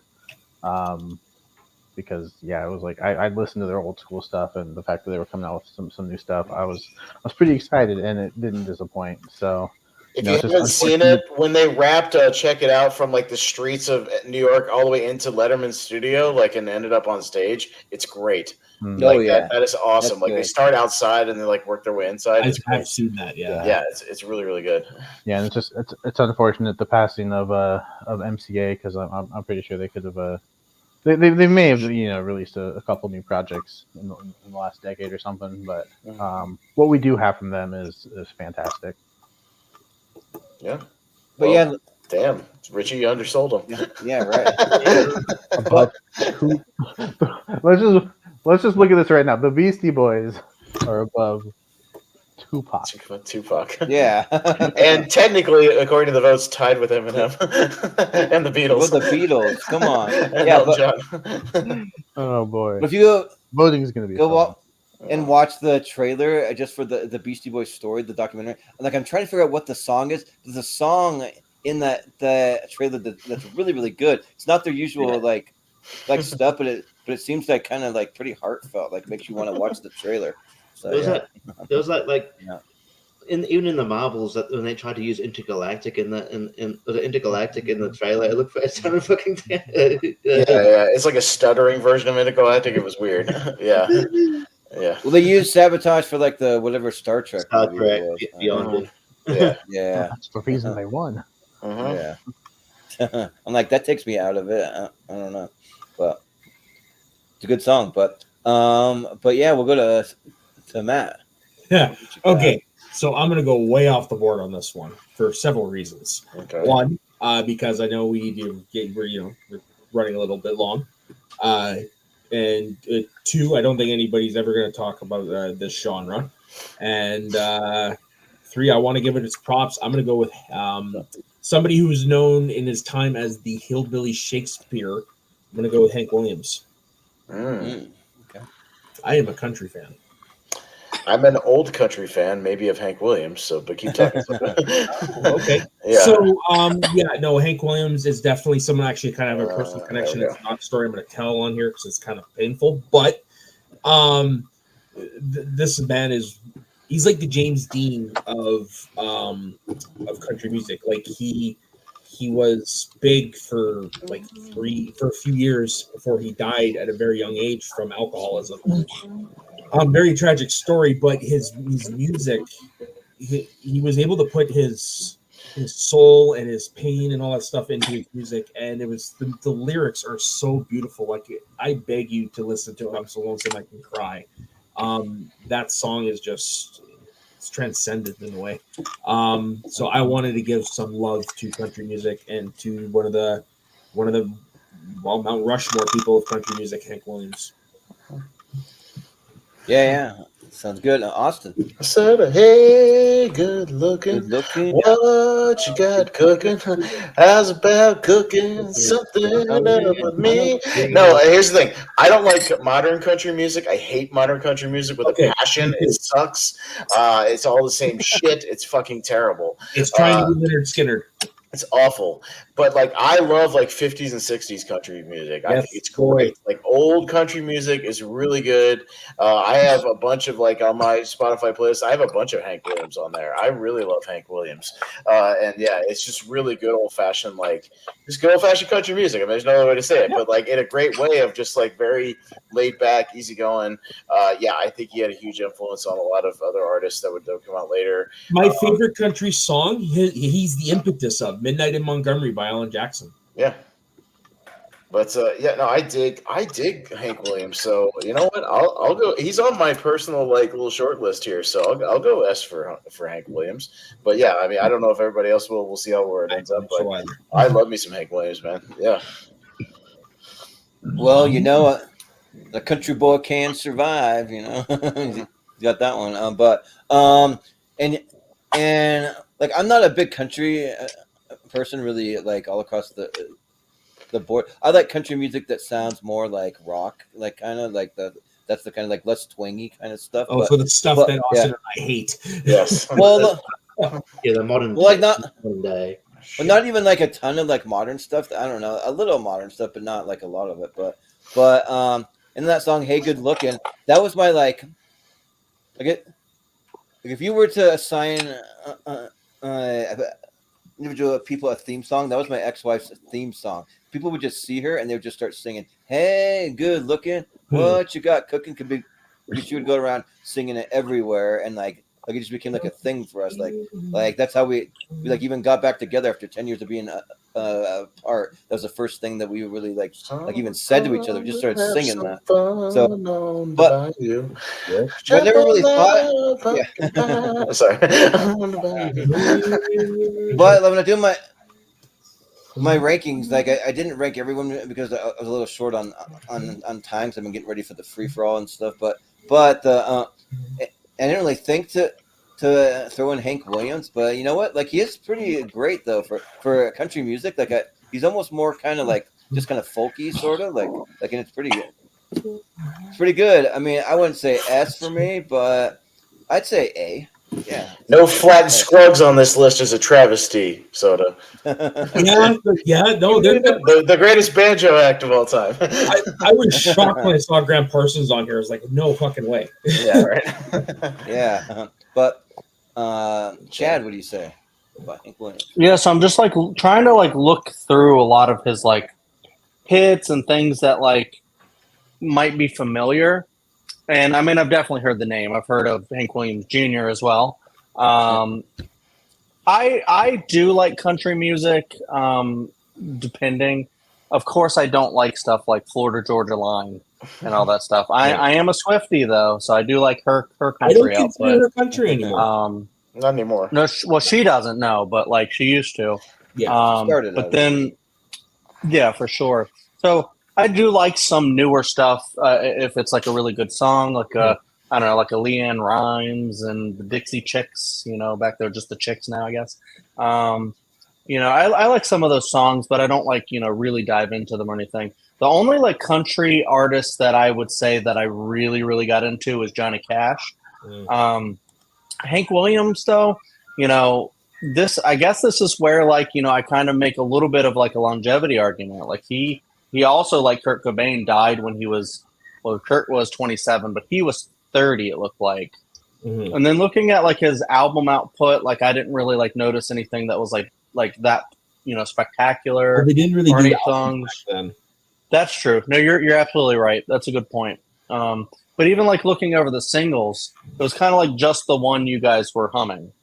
And so for me, it's one of those where I actually really need to give them a fair shake and listen to them a lot more. But because I feel like I've heard of a lot of things, I actually want to rank him, and I want to put him around the B tier because I think he is probably very influential, but I don't think he's like one that many people would go back to or kind of think of when they think of like one of the greatest like country. But I may be wrong on that, and we'll see where everybody else ranks him. But I'll throw him a B, and maybe I'll go a little bit higher if that. I can't remember what you guys do. So.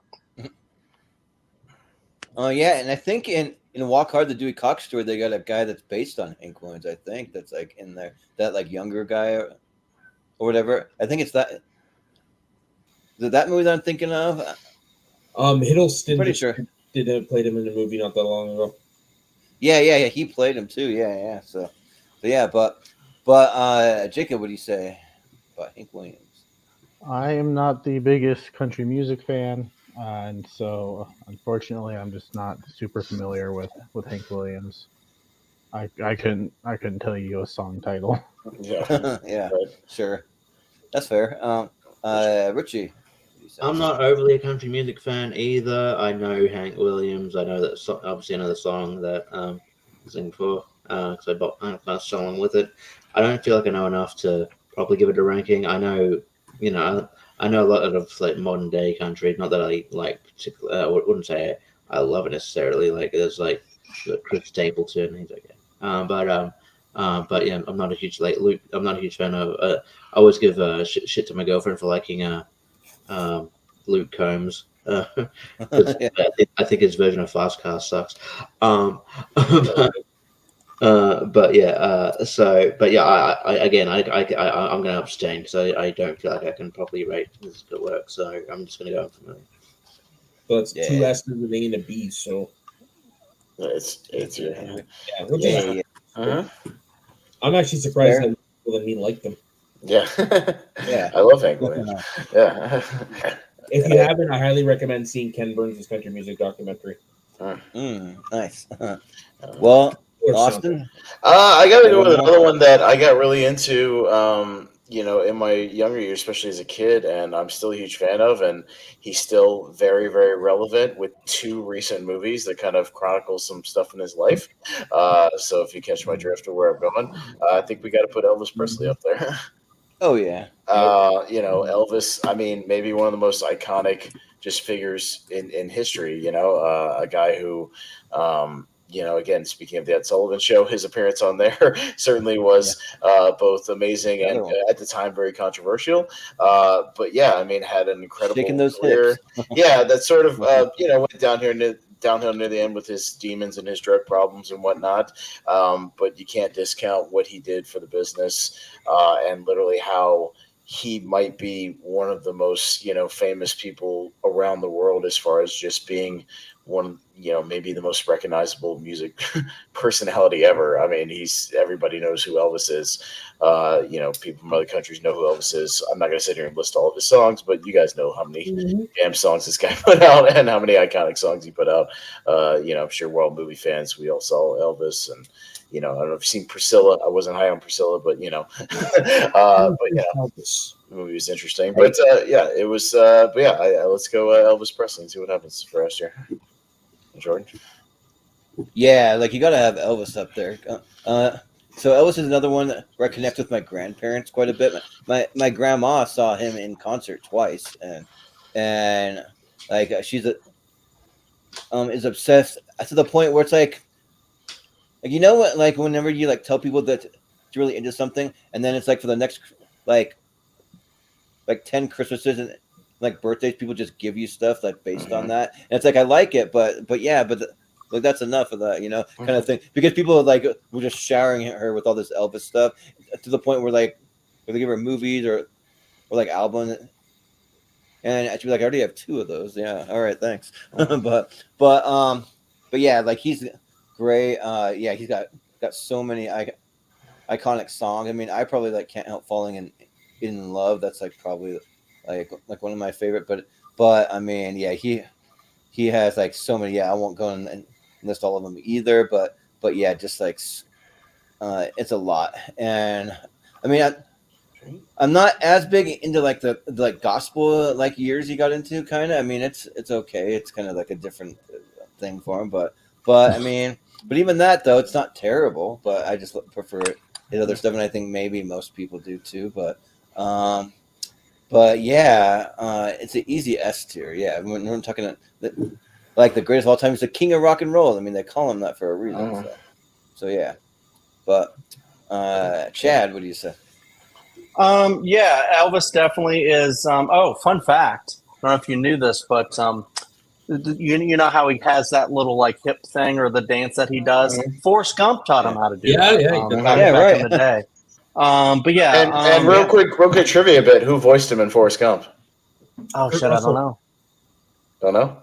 I thought it was Kurt Russell. Yeah, Kurt Russell voiced him. Did the voiceover. Nice. Because he did the John Carpenter Elvis movie from '78.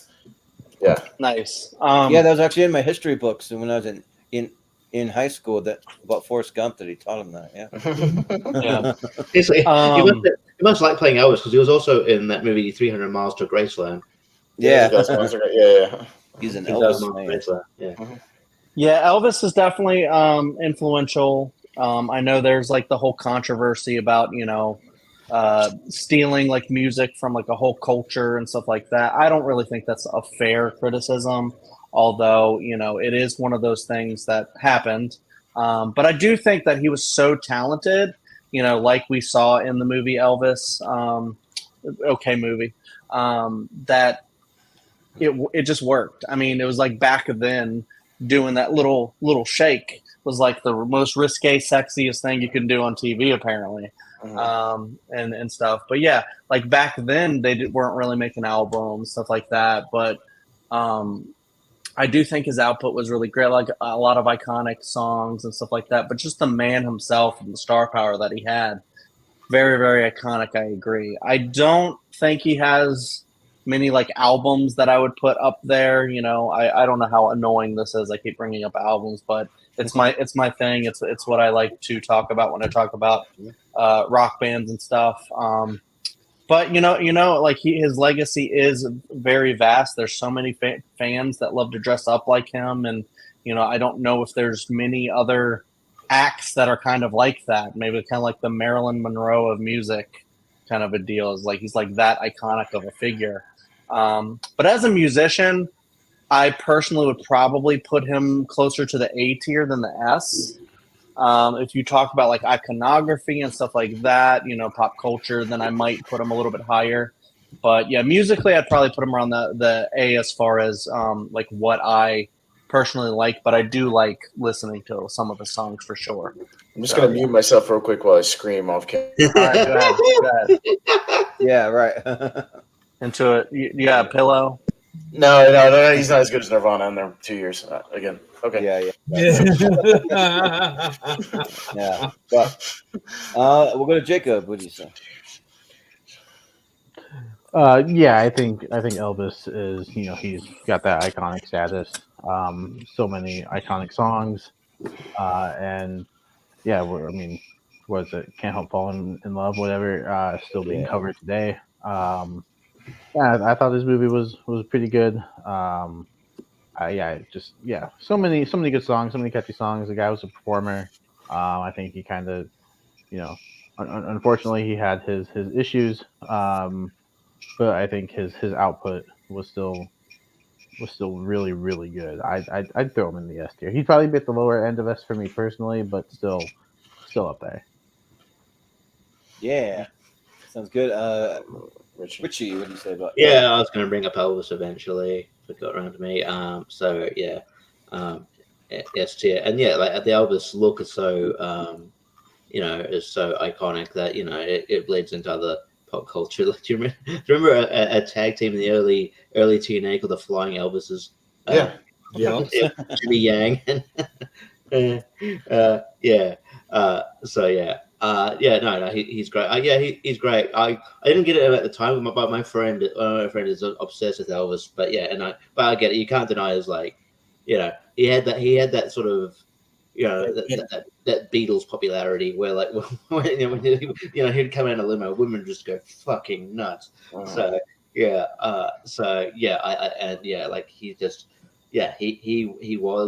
that era. He did everything, even though he had also technically had a kind of a shortish life because of his demons, but he filled in a lot in that time. So definitely, yeah, yes. Yeah. Soda, what do you say? A baby, let me be your loving teddy bear. Put a chain around my neck and leave me anywhere. Let it be your teddy bear. I mean, yeah. Elvis is definitely an S tier performer, artist, whatever you want to call him. The dude is just as famous now, 50 years after his death almost. His music is another one that long after we're gone and it's just the Cockroaches and Keith Richards, Elvis will still be playing somewhere. Like his music, like you said, his stuff's still being covered today. There's a great cover of Can't Help Falling in Love that's in Crazy Rich Asians. I think is really good. The cover of Rubber Neckin' that came out in the early 2000s. I like it in The Conjuring too. I Can't Help Falling in Love with You. There's even a movie where his entire soundtrack is covers of his songs. Honeymoon in Vegas. Like the dude is an icon. Like that's the best way to describe him. He's a fucking icon. You could probably go to the farthest reaches of the world and show a picture of someone and be like, "Who's this?" And like, "Oh, Elvis." Like people go to Vegas to get married by Elvis impersonators. Right? Yeah. People don't go to Vegas to get married by Kurt Cobain impersonators. I'm sensing some this here. That'd be depressing. Like, yeah. You take this one to be your wife. Also, there's not many other Halloween costumes based on very many artists in like stores and stuff. You can dress up. Kurt Cobain doesn't have many periods. It's just live and dead. Yeah. Just kidding, respect. There was a great Bulk and Skull bit on Power Rangers where they're going to dress up for a Halloween party, and Skull was going to be young Elvis, and Bulk was going to be old fat Elvis. I remember that. Yeah. There's a great little mini bit where he's like, "I'll be young Elvis, and you be old Elvis." It totally makes sense, and it works because there was fat Elvis, and there was skinny Elvis. So yeah. Yeah, for some reason, whenever I hear that "Let Me Be Your Teddy Bear" song, I always run to a Full House because that's exactly why I brought it up. I'm listening to the podcast by Kimmy and Stephanie. So right, that song, yeah. But Jordan, we'll go to you. Oh, by the way, yeah, Elvis has to go. Oh yeah. There you go. So I'm going to bring up a band that's one of my personal favorites ever since I was a kid. This was the first album by any band that I ever owned, and that is the Beach Boys. So I think the Beach Boys are an amazing band, and especially if you watch Love and Mercy, that really shows that they're more than just like a surfer band. Like there's a lot more to them. Brian Wilson, he's very, very talented, but you really find out some things as like to why he doesn't perform with the band, and it's not really to like a falling out. He just kind of has some mental things and some things that he's dealing with that he just has a hard time with. So he just kind of does his own solo thing now, but he'll reunite with them once in a while. It's not like he'll never do it, but they do it when they need some money. They reunite a little bit here. Right. Yeah, but money on a tour. But yeah, the Beach Boys' Endless Summer album, though, was the first one that I ever owned. And then I used to, before you could stream music or anything like that, I would like scan all the radio stations for the oldies station, just wait for a Beach Boys song to come on, and then I told everyone to shut up, like my song's on, shut up, I'm listening, you know. So and then back when you could like record stuff on a cassette tape, I'd like record them off the radio and stuff. But yeah, there's so many. Probably my favorite songs are Kokomo or God Only Knows, because they're kind of like a little different than like they're Surfing USA and Surfing Safari and like all that stuff, fun, like some of those beachy ones, you know. But or even Help Me Rhonda, I like that one too. But yeah, like I think that they have a pretty huge a discography of just tons and tons of songs. Another one that still performs to this day. I had a chance to sit outside of a stadium to hear him outside. They're performing with the country artist Scotty McCreery. They're performing it together, but I didn't get to go in the stadium. I just was outside of it. So that's the closest that I've ever been. But I wanted to shout them out because there's some other ones that I think might be more unanimous when we get to the Hell and Mary round. But I wanted to shout out the Beach Boys. So see what you guys think. Chad. Yeah, I agree. I'm glad that you brought up Love and Mercy. I think that's an incredibly underseen film that is just so good. I love that it shows kind of like them doing like the surf music and the stuff that might have been like kind of popular around the time. But then, you know, Brian Wilson just went in and started doing some incredibly influential and just different stuff that no one is like creating sounds and stuff that no one had ever heard before on a record. And, you know, I'll say this, like, I think Pet Sounds is in contention to be one of the greatest albums, if not the greatest ever made. It's just, if you just listen to that, there's some like instrumentals tracks that are just insanely good on there. Just like, you know, put on some headphones and listen to that damn thing. Pet Sounds is incredible. When my wife and I got married, I think people were either walking in or we were walking down the aisle or something like that to God Only Knows is a very, very special song for me. And just so many other great stuff that they had. You know, maybe not every single one was like a hit, but just the amount, just the like level of creativity that Brian Wilson had, I think, is not really matched by many artists. So Brian Wilson, just in himself, is just one of the greatest musicians who ever lived.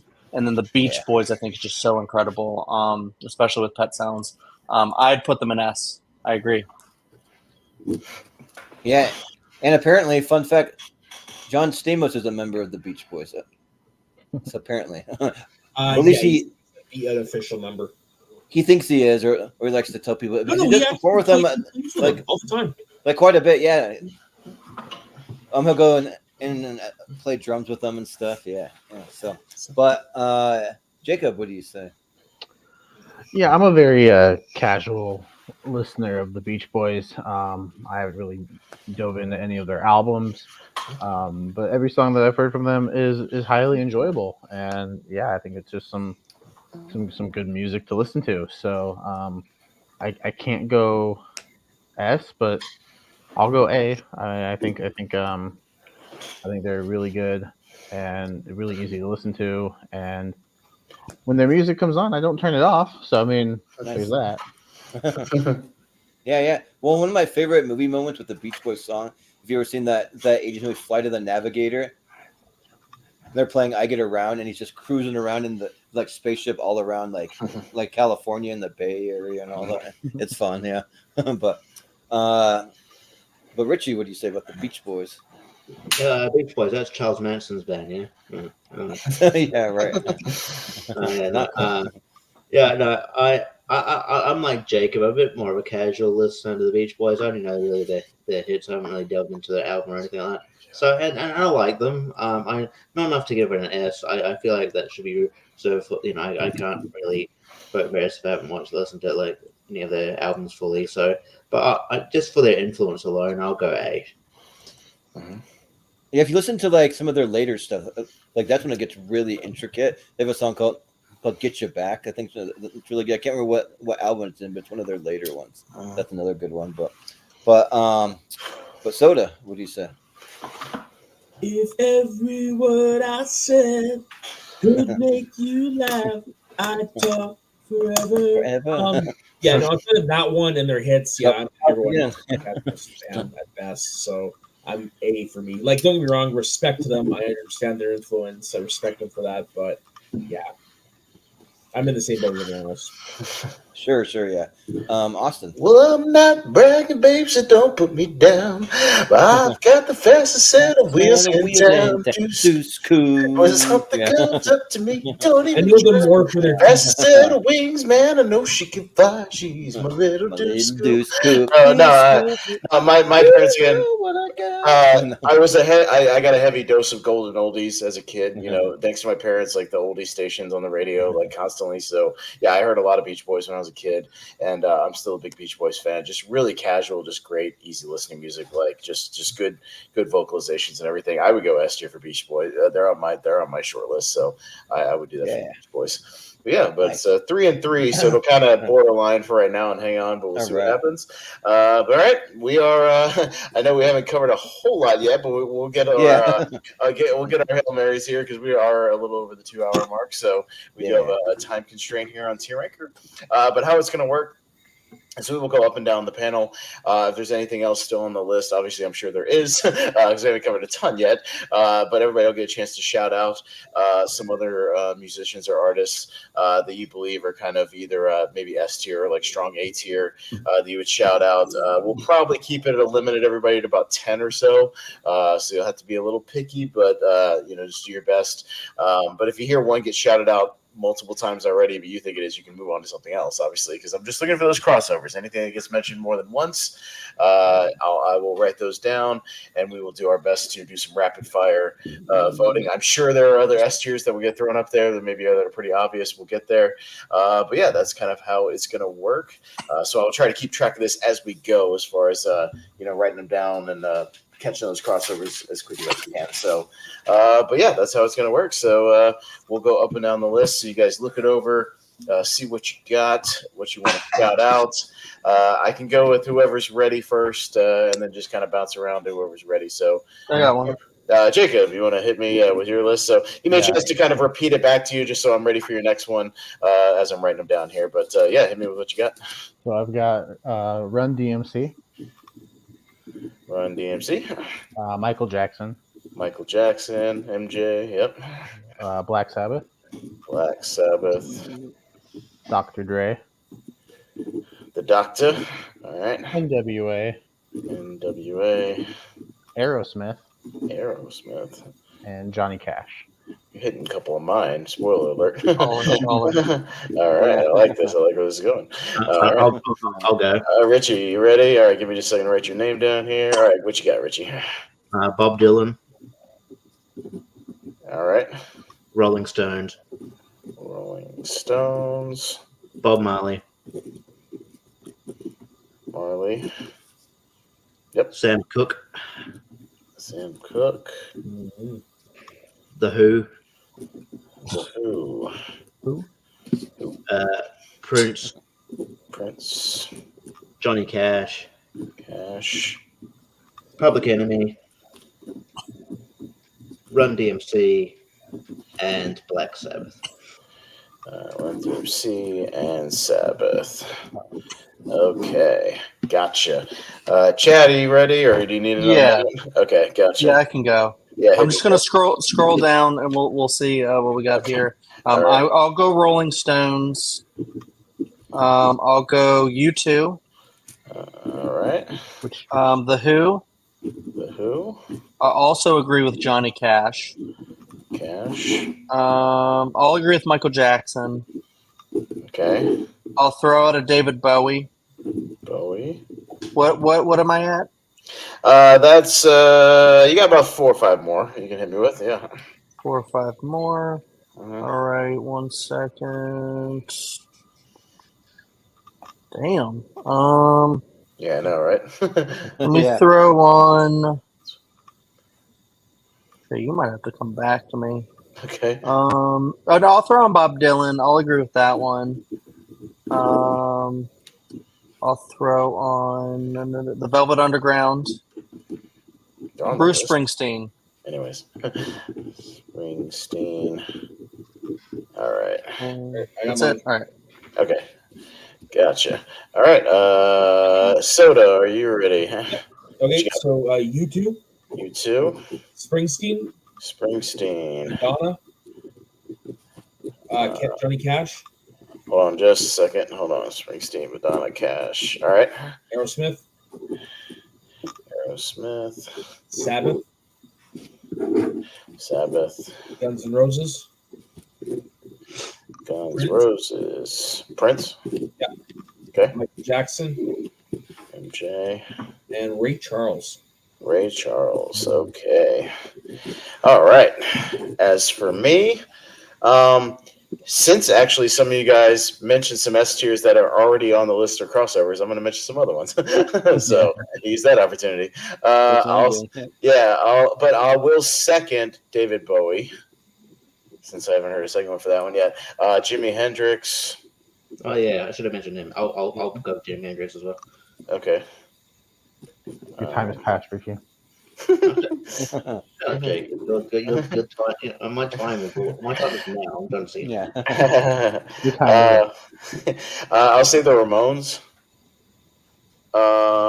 Chuck Berry. The pervert. He's a naughty boy. Someone like the tinkle. Yeah. James Brown, Godfather Soul. And then I'll second Aerosmith. There's a couple ones I already mentioned. I'll probably go S tier. I'm just shouting out 1 or 2 others. I mean, all the other ones I was going to mention have already made the list for crossover, so I'll just leave it at that. See what happens. All right, Jordan. All right, I'm going to try to remember which ones I've already gotten. Because I've got some of the ones on my list that have already been said like 3 times, so I'm not going to be redundant. So, Okay, so I'll go with the NWA. Let's see, Dr. Dre. I'll go with the Eagles. I'm surprised no one said the freaking Eagles. Come on. Let's go. I'll go Run DMC. I'll go with Guns N' Roses. I'll go with Little Richard. I'll go Bob Marley. And then I'll go Chuck Berry, the Ramones, and then I'll do one more. I'll go Stevie Wonder. Okay. All right. Well, I got some crossovers to write down, so you guys give me just a minute or so to put these on the actual tier chart, and then we'll get to the voting. So talk amongst yourselves for just a minute or so while I write these down. Still can't believe John Cena didn't make the list. What's that? Still can't believe John Cena didn't make the list. I mean, John Cena, no John Cena. You can't see every list. Great album of 2000. He's there, you just can't see him. Yeah. He's number 101. Yeah, he's one of them. R.I.P. Captain Holt. There you go. There's something you should have done. Andre Brower. Yeah. Yeah, I saw that earlier. Holy shit. Yeah, sad. Which I just started going back through Brooklyn Nine-Nine because I've never seen it. I just watched some of the cold openings, so I'm gonna go back and watch all of that. Did I miss it, or is seriously Pink Floyd not on here? Not on there. Yeah, not on there. Yeah, Which is fucking insane. That's insane. Here's the thing you gotta understand: Rolling Stone is dumb. Yeah, They are so dumb. I agree. Pink Floyd and Van Halen. Pink Floyd is very close to the Beatles for me as far as like I could never get being that influential. Never could get into them. Oh, interesting. Yeah. Okay. Have you heard Dark Side of the Moon? Oh yeah, I've heard them. I just never really gravitated towards it. Gotcha. Yeah. My really personal favorite is the Wall. I like that But one. I realize like why they're so influential though. Like I totally get it. Yeah, like I totally get it too, but it's just yeah. I guess progressive rock in general just never really been my thing. If it would have had one more pick, I would have said Otis. Yeah, Malcolm. We said that before the show started. Queen is not on this fucking list. That's insane. Yeah, that's why it's stupid. Yeah, Queen is arguably the greatest rock band of all time. Bare minimum, the greatest frontman of all time. Bare minimum. Oh yeah, frontman. So I mean, another big one that's on this list. I don't know how I feel, but Iron Maiden's on this list. That's interesting. Or Metallica, but freaking Metallica should be on the list. Yeah, 72 Seasons was a great album. I love their new album. But like maybe sometime down the road we can break it down by genre, and we can do like different genres. Yeah, we'll find like genre lists. We'll do like a hip hop list. We'll do like a rock band list. We'll do like a pop list. You could do like the different genres, and then you probably would have like if you just had a straight up like rock band list. I'm sure Queen would be on there. Like you give me hair band and rock, and I'll be there. Motley Crue. Where's Motley Crue? Yeah, no kidding, eh? Where's Motley Crue? Punk rock for me. If you did a punk rock one, I'd be down. 5, 6, 7, 8, 9. Yeah, this list has to be primarily due to their. That's why the Sex Pistols, right? So I believe if I got everything, I believe we have like 17 crossovers. So it's not the most we've ever had. That's kind of average nowadays, so it's fine. But basically, how it's going to work, it goes quick. So how it works is I'm just going to go up and down the ladder the exact same order. So just starting with Chad, basically you're just going to give me like a letter grade essentially. If you want to say like one sentence, that's fine. But basically just like a letter grade. So we go rapid fire and we see if things make it up into the S tier. So we'll start with I didn't have any particular order, just wrote these down as far as I can see them up here. So we'll start with NWA. Chad. NWA would be A. Okay. Jacob. S. Yes. Richie. Just quickly, when we're done with this bit, I'll probably have to go. But like, I won't be here for the actual ranking part, just because I've got to. I can do the actual. Gotcha. Rating. Sure. All right, but yeah, as far as NWA go, purely for influentialness, I'll go I'll go S. All right, Soda. I have to abstain. Outside of Straight Outta Compton, I'm okay. Great album. S for NWA. Jordan. Yeah. F the Police. So S. My favorite lyric is like, what? My favorite lyric is like, you want lobster? I'm thinking Burger King. Oh yeah. My favorite. They have the authority to kill a minority. nothing to respect them, especially after seeing the movie Straight Outta Compton. Great movie. Oh, great fucking movie. It is so good. Jacob loves that movie. Loves that movie. Yeah, whenever I go to a Fat Burger, I always think of Ice Cube because he he raps about it in some of his songs. So I'm like, well, this is a cool place. I'm trying to put it fucking above Tupac. Yeah, okay. Anyways, I'm trying to make. No, I mean, just when you get to like the front and the back of the things, it's sticky. Doesn't want to cooperate. Yeah. All right. Next will be related to NWA, Dr. Dre. Just Dr. Dre. So, Chad. Personally, for like his music, I would put him at B. For like, just like being like a great producer and just like not inventing but popularizing like sampling and stuff, I'd put them a little bit higher, like a high A. But I'll go B for Dr. Dre. Okay, like for Beats by Dre, Bees by Dre. Yes, that's Jacob. why. That's why I did that. Jacob. I'm gonna go a high A. Okay, Richie. Yeah, I guess depends how you're grading. I'll just go contribution to music in general. I'll go high A. Okay, Soda. Same as before, man. I'm sorry. Okay, I'm gonna go A as well. Jordan. You know me, I'm still the same old G, but I've been low key. I gotta go S for Dr. Dre. He's one of the greatest producers. Like just for sheer producing, he's one of the greatest of all time. All Yeah, I right. mean, I'd go S for that, but since we're talking artists, that's what We don't Yeah, we don't yeah. got Eminem or Kendrick Lamar without him. So yeah. Yeah. All right. Next we will go Guns N' Roses. Chad. Fucking Guns N' Oh, their one album is fantastic. I don't know about the rest. They had one that like really bombed. Yeah. But shit, fucking Sweet Child of Mine is a banger. I don't know. Their greatness is really great. Slash is an incredible guitarist. Axl Rose is kind of an asshole, but a great singer. I'll go A for Guns N' Roses. All right. Jacob. Slash. Yeah, I'll go A. Yeah. Richie. I'll go B because they got a great legacy, but I think they're ruining their legacy with their new material. Their new material's trash. Soda. If by new material you mean like stuff that's over 10 years old? No, they've released new albums. They've got new albums. They got a new album. They've got a new song out. Oh Jesus, how the hell did I miss that? Anyways, for me, they're going to be low S. They're one of my favorite rock bands of all time. That album, Appetite for Destruction, came out the same month I was born. Sweet Child of Mine, So good. great song. But everything on that album, yeah, definitely S tier for me.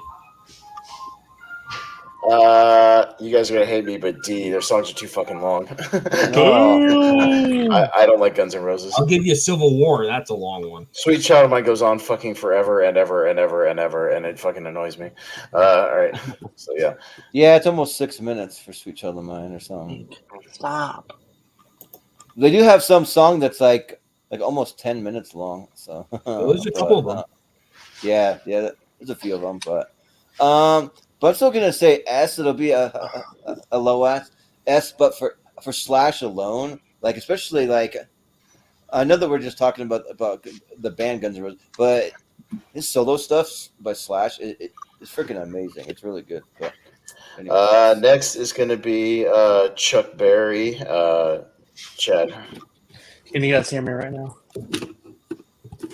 Fuck. No. Yeah. We can hear you, but we can't see you, Chad. Oh, you can hear me good. Yeah. Then I would go for Chuck Berry. Incredibly influential. I don't know. This one's hard. I'll go high A. Okay. Jacob? Unfamiliar. Unfamiliar. Richie? That's got unfamiliar as well. Okay. Soda? Same boat as Johnny Chad. Be Good, Shake, Rattle, and Roll. You guys don't know that? Influential, not overall fan of his music. So, Hi. A, okay. I'll go S for Chuck Berry. I'll say S because if you know Chuck Berry, like he is like the like father of rock and roll. You talk about the king being Elvis. That's what's He's the one up. That's true. Yeah. like pretty much like almost invented rock and roll. So yeah, I'm gonna say S. Okay. What did Chad vote again? A? Okay. A. Yeah. High Okay, A. so it was a 2 and 2, so it's kind of like in here somewhere. All right. Next we will go the Ramones. Chad? Dude, they are so fucking. I love the Ramones so much. I don't think they're like the greatest of the great, but they're so good. I'll say high A as well. Okay. So influential. That's a big one. Mm-hmm. Oh yeah. Yeah. A. Jacob. A? Okay. Richie? I'll go S. What about that? Soda? Hi. S, greatest punk band ever. Well, Yeah. Yeah. Better than Nirvana. well, I disagree with that, but I don't know. I think the Clash might be better than the rest. I mean, for their time, they're like the greatest, but I like some modern punk better. But because they're so influential. I even like some of their covers. They do like "What a Wonderful World" and "99 Red Balloons" is really good. I'll say That was S. solo stuff. That wasn't the band. Well, even still, I'll say like a low S because they do have Okay. like other stuff though. Same I as want to be Beach Boys. sedated and like Blitzkrieg Pop and all that. Yeah. Mhm. All right. Next will be Bob Marley. Chad. Oh, I like a few of his songs a lot. I do think he's like influential in reggae like genre and all that. Not a genre that I really love. Unfortunately I'll go B, and I know that might annoy some people, but I'm sorry. Yeah. Personally. Mm. Jacob. I'll go A. Hey, Richie. S. I watched the Netflix documentary. It's awesome. All right. Yeah. Soda. Unfamiliar with. I'll go A.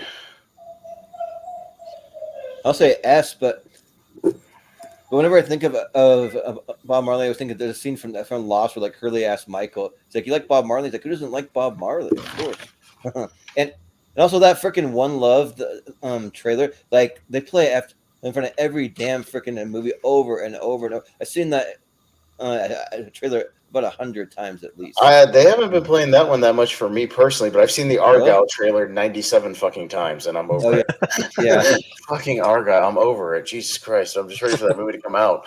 Same with the It's like, Aquaman. The Aquaman trailer I've seen 9,000 times. Good, that fucking. What do they overplay trailers? The poor thing, because because there's not much coming out in the next month, so we're just playing every trailer of every movie that's coming out. There's no variety. Well, the Bob Marley movie doesn't come out for like 3 or 4 months or something like that. It comes out like January or something. Maybe yeah. Run DMC is next. Chad. I don't know too. I know they're incredibly influential in hip hop and all that stuff. I don't know. I don't know a lot of their music though. I would just go B for Run DMC. All right, Jacob. S. S. Richie. S. S. Soda. Unfamiliar. I'll go S. And I'll say S. And if you say S, you got to put Aerosmith up there because that collab. Right? Yeah, but it's tricky. S. This. Yeah. Outside of that and a couple of other songs, How about the greatest Christmas song of all time, Christmas in Hollis, you fuckers? Heyo. Hey. I don't know. Have you heard DMX's version of Rudolph? All right, next will be Snoop Dogg got some pretty good Christmas stuff, like Christmas in the Hood and all that. Yeah. Chad, we'll go to Black Sabbath. Oh man, Black Sabbath, they're so good. Fuck, dude, this one's hard actually. I'll go high A. A. Jacob. S. S. Richie. It's not hard. S. Hard S. Soda. S. Invented a genre. It's fucking Ozzy. S. I mean, they're better than Ozzy Osbourne's solo stuff, I think, but I'll still say A. All right, so somewhere in there, we'll figure it out. All right, so yeah, next will be Johnny Cash. Chad. S tier. Okay, let me find him on here. HI. Love Johnny Cash. There you go. Okay, S tier. Okay, Jacob. S. S. Richie. S. S. Soda. S. I'll go S for Johnny Cash. Oh yeah, absolutely yes. Yeah. All right. Unanimous. His later stuff might even be better than his earlier shit. This cover of Hurt is like one of my Hurt, favorite. Hey. cover of Hurt, yeah. You know, Richie, he's the Shawn Michaels of country music. Yeah. His later career was better than his earlier career. Yeah, I understood that reference. yeah, right. And he's a great storyteller. He's great. Yeah, so was Shawn Michaels. Exactly. See? Yeah. All right, Chad, we'll go to Michael Jackson. A. I mean, no, sorry, S. About to say, if you put Michael Jackson under Nirvana, I might Yeah. Well, Kill you. kill you. I do Yeah. prefer Nirvana as an output, but this is a discussion for another time. But Michael Jackson, I would put under Nirvana, but still both S. Oh my god! What the fuck? Anyways, Jacob. S. S. Richie. S. S. Soda. S. Yeah, S.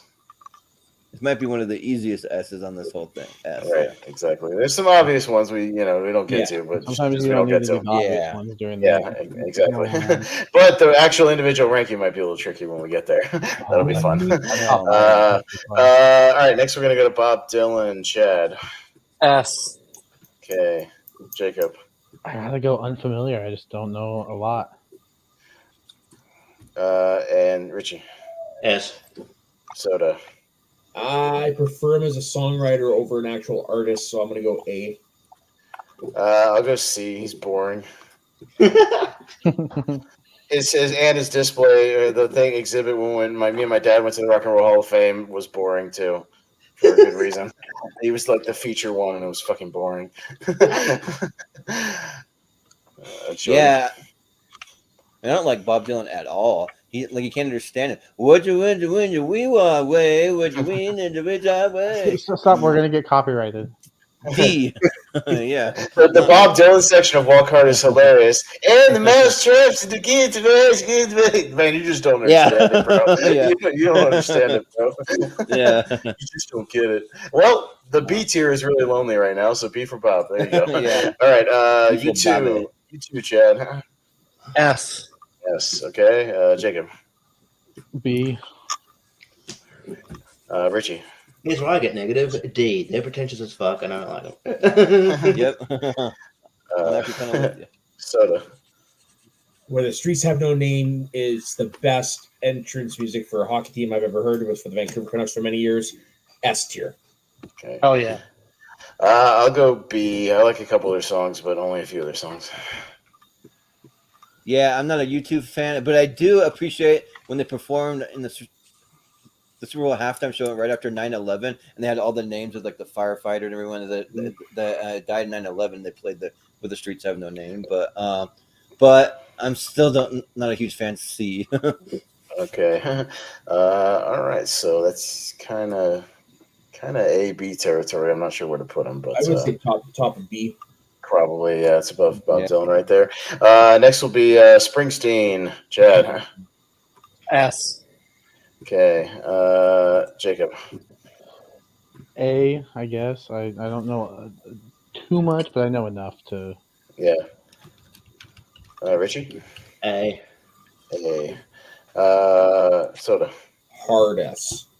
I'll go A, but I'm becoming more and more of a fan every year. I'll say that. Like more and more I dig into it. That movie, I really like that movie that had all the Springsteen songs. Oh, The kid, Blinded by the Light. Blinded by the By light. the light. Yeah. That was Really good film. I really like that movie, and that got me Yeah. more into Bruce. So yeah, I really like that. Me too, actually. That same here. Yeah, I listen to Born to Run a lot now. So yeah, Oh, so good. Yeah. yeah. Jordan. So I've never really understood Bruce Springsteen. Like I'm not a big fan of his. Watch Blinded by the Light, you'll understand. Yeah. It's like a lot of like blue collar work and Yeah. singing and stuff like that. Yeah. Working man music. Yeah. Yeah. Like Born in the USA, I think is the most generic song I've ever heard in my life. I don't know. Well, it's an They played- anti-war. It's an They anti-war. played during song that fireworks on the people- 4th of July. People misunderstand that song so Yeah, it's hard. an anti-war crazy. song. It's not a like USA Pride song at all. Yeah. Yeah, Yeah. but I'm probably gonna have to say C. I'm just not a big fan. The thing I like the best on Saturday Night Live when they do like Adam Sandler. Oh yeah. Dancing in the dark, in Yeah. the evening. Yeah, I love that. With Courtney Cox, yeah. yeah. All right, we got 4 more. We'll get there. The Who, Chad. S. Yes, okay. Jacob. Pretty sure I only know one song by The Who, so I'll go unfamiliar. the CSI song. Make it fold again. Yeah. Yeah, Richie. They always play that CSI song, though, right? They always play that like before like sporting events, or at least before Yeah, for UFC. sporting events. Yeah. Yeah, that's good. But yeah, they're great, and yeah. So I'll go yes. Yes, Soda. A. I'll go A. I really, really like them, but they're not in my S tier. Same. Yeah, like I'm probably more of an A. I like them, but they're not quite S for me. Yeah, they're not on like the level of like AC/DC and Metallica and shit like that. And like for me, there's a few songs, like for example, For you. Riley, For me. they go past where they should have ended. And I've seen the Who in concert too, and they're still A for me. All right, 3 more. Next we got Aerosmith. Chad. God damn, man. I wish I could go S for them. I'll go A, but I do freaking love them. Okay, Jacob. I can go S for them. All right, Richie. I'll go S. Yeah. S. Soda. Saw them live in 2010. S. Yeah, I'll go S for Aerosmith. Yeah, I'll go S for the pure size of what's his name's mouth. I forget the name of the lead singer. Steven Tyler. Yeah, yeah, Liv yeah. Tyler's father. Also, yeah, Steven Tyler. don't want to miss his a mouth is thing. huge. Don't want to miss a thing. Should have won an Oscar. It's you know what? That's way better live. I Fucking love that song, dude. But the concert I saw them at, funny enough, was the last concert they did before Steven Tyler went in American Idol, and there was tension in the band. And I'll never forget this. Steven Tyler, he goes up behind the drummer and he's doing some things with the drums. And they cut to, I think it's Bradley Whitford's Brad Whitford, whatever the other drummer's guitarist's name is, and Joe Perry, and they're looking at each other and going like. Also, do they still have that roller coaster at Disney? Well, Yeah, but Canadian, I don't know. It rules. I love that roller coaster. yeah, change it to like some kind of Marvel thing or It's the Guardians of the Galaxy in California now. Yeah. yeah, but one of our family friends has been to like I think like at least 15 or 20 Aerosmith concerts, and like every time she goes backstage and like hangs out with Steven Tyler, they're like friends, they're, like legit friends now, which is just crazy. Yeah. All right, 2 more. Chad was going to go Prince. I know a lot of people might go S for Prince. I'll go A for Prince, but he is pretty great. Okay. Yeah. Jacob. I'll go A. A. Richie. S. All right, Soda. S. I'll go A. He's not like a personal favorite, but I respect him. Mm-hmm. So I've never really like listened to very much of Prince. It's almost like a blind spot. So I think I'll just say not familiar because I just don't know that much besides Purple Rain. Dude, go if you get a chance, go watch him and a bunch of other people doing While My Guitar Gently Weeps after George Harrison died. Ooh, that'd be awesome. Murders that guitar solo at the end. Holy shit. Well, he was one of the better Super Bowl halftime shows. He was great in that. Oh yeah. That almost puts this halftime show to shame. Almost. Oh wow. All right, last one is Jimi Hendrix. Chad. That one's also really, really, really hard. I'm gonna go. No, I'm gonna go S for Jimmy. Okay. Jacob. S. Yeah. Hulk Hogan used to come out of Voodoo Child. Just saying. Yeah. Richie. Let's be honest. This is the one I was gonna potentially vote for, but because he died young, I wasn't sure where it was gonna go. But S for sure. Yeah. Soda. Yeah, I'm gonna go S as well. Yeah, I'm definitely going S for Jimmy. Yeah, like I'll say S, but he died so young, he didn't have a lot that he put out. But I mean, what he put out is like incredible. He's an incredible guitar. Are you experienced? Yeah. Great. And also, I gotta bounce, guys, but I'll talk to you guys soon. Mm-hmm. yeah, sure, yeah. Thanks for Thanks, see ya. Bye, Richie. Yeah, Yeah. but I was gonna say just Jimi Hendrix playing at Woodstock, the national anthem's like really cool. Uh-huh. Oh yeah. Yeah. You went from 7 in the S tier to. Oh yeah. No, I know. 1, Yeah, 2, right. 3, 4, 5, Wow. 6, 7, 8, 9, 10, 11, 12, 13, 14, 18. 15, 16, 17, 18. Oh yeah, I think we've had 17 or 18 before, but that just means literally like anything that almost isn't perfect gets knocked out, which is kind of crazy. So you're going to see them bounce very soon. Do you have any So more to vote on, or do we? that's it. That's all of them. But I mean, literally, almost anything that doesn't have at least 5 is probably going to get the knock. So it's unfortunate. So bye Ramones. Yeah. Bye Beach Boys. Yeah. Bye Nirvana. Fuck Nirvana. Run DMC. Gone. Tupac. Gone. Black Sabbath. gone. 1, 2, 3, 4, 5, 6, 7, 8, 9, 10. Yeah, I literally have to go like pretty much everything that just says 5 or more. So NWA gone.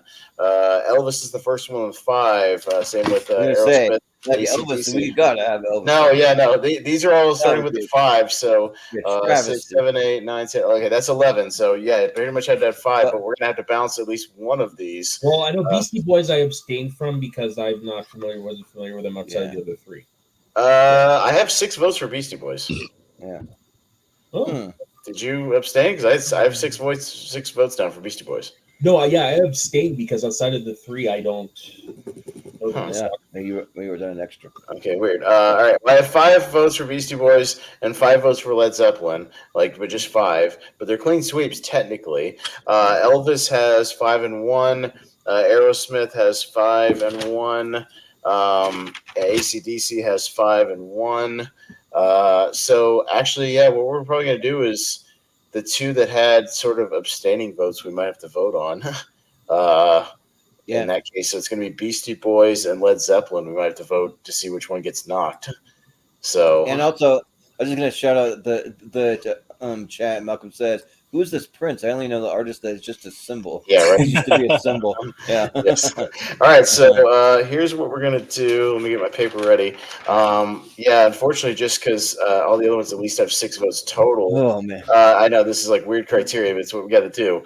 So which one gets knocked out of the S tier, Zeppelin or the Beastie Boys? And that's what we're going to vote on. Which one you would? Or actually, we'll reverse that. Which one would you keep in the S tier? Which one would you vote for? Beastie Boys or Led Zeppelin? Chat. Led Zeppelin stays. Zeppelin. Jacob. I've heard more Beastie Boys. Okay. Soda. Zeppelin. Yeah, I gotta go Zeppelin.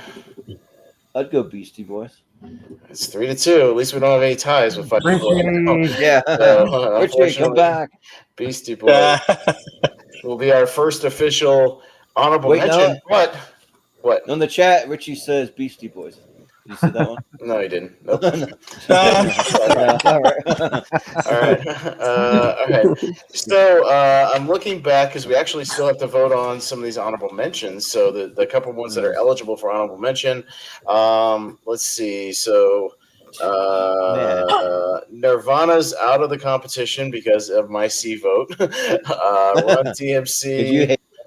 I don't hate them, but Jesus Christ, it's not better than any of those fucking artists up there. What the hell are you talking about? Absolutely hate them. Let's see. Run DMC had 1 B vote. Tupac had 1 B vote as well, so they're kind of right on par. Black Sabbath had 4 and 2, so no Bs, and NWA had 4 and 1, so actually that stays because the B votes knock those out. Black Sabbath and NWA are your other 2 honorable mentions by default. Really? So yeah, by the votes, that's how it goes. So Beastie Boys, NWA, Black Sabbath are all your honorable mentions. Come on, Beastie Boys is an honorable mention. Yeah, so it's Beastie Boys. I hope more for the Beach Boys, but I'm cool with fine. it. But I get it. Yeah. So Led Zeppelin is going to be our number 10 because that was the one that automatically hung on. So now we're going to vote on the actual ones that had 5 and a 1A. That's what we're going to vote on. So, and then we'll get to the clean sweeps, which is everything from Jimmy up. So, yeah. So we're going to vote on what's your top out of AC/DC, Aerosmith, Elvis Presley. Maybe give me your 2 tops out of those, and we'll vote on those. See which one gets the most votes. So your favorite 2 out of those 3, if that makes sense. So AC/DC, Aerosmith, Elvis, and Chad. No, not Led Zeppelin. Led Zeppelin's number 10 already, automatically. Oh, okay. I'll go AC/DC and Aerosmith out of those 3. All right, Jacob. AC/DC and Aerosmith, but it's really close. Yeah. Soda? Elvis and Aerosmith. I'll go AC/DC and Elvis. And I'll go AC/DC and Elvis. Okay, so AC/DC has 4. It stays. But the other 2 had ties, so they stay where they are. Okay. that's where it goes. Yeah, pretty much. They pretty much stay where they are. Yeah. I guess it doesn't really matter which one's It's higher. high. It doesn't really matter. It's Yeah. 8 and 9. It's Yeah. kind of negotiable. Now here's where it gets interesting. Here's where it gets interesting because all 6 of these at the top: Eminem, Beatles, Elton John, Michael Jackson, Johnny Cash, Jimi Hendrix, all had clean sweeps, 6 of 6. Ooh. And so yeah, this is where it gets interesting. So yeah, I got to figure out how we're gonna vote for this. So I think I'll just do kind of a quick poll just to see where we're at, and maybe give me your 4 favorites out of those 6. Does that make sense? The top 6? Like out of this top 6, from Eminem to Jimmy, these are all. That's what we got to narrow this down. So how I'm going to kind of narrow it down is just see which 4 get the most votes. So I'm going to go with everybody. Give me 4 out of those 6, and I'll see which ones get the most votes. Yeah, I got to figure out a way to do this. So that's what mine already. All right, so yeah, hang on 1 second. I think I got 4. Yeah, so just give me your favorites out of those. Okay. All right, so Chad, give me your 4 favorites out of those top 6, and I'll see which one gets the most votes here. This is so hard, but I'm going to go actually the 4 that are in line: Eminem, Beatles, Elton, and Michael. Eminem, Beatles, Elton, Michael. Okay, Jacob. I'll go Eminem, Elton, Michael, and Johnny Cash. Johnny Cash. All right, Soda.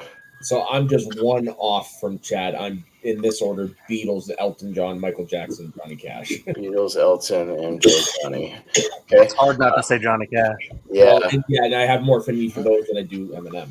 Yeah.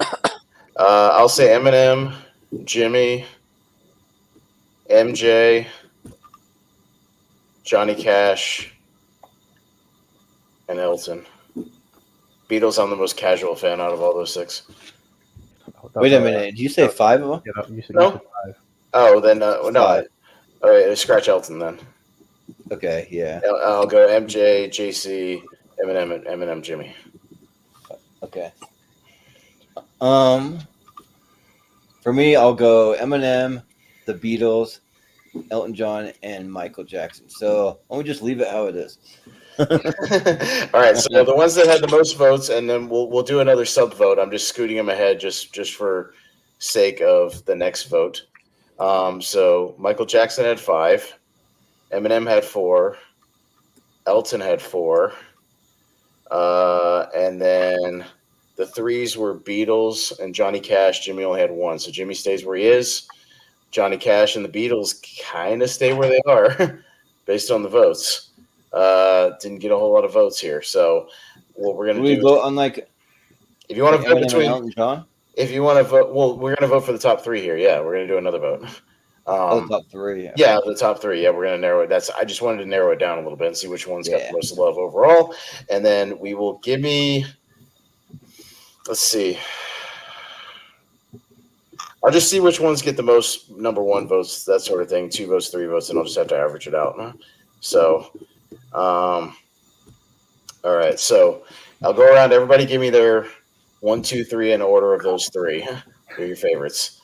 Top 3. Out of Michael Jackson, Eminem, Elton John, give me your favorites in order, and I'll just kind of tally who gets the most first votes, second votes, etc. So, and I'll try to sort this out. So, Chad, give me those 3 in whatever order you would put them in. The first 3.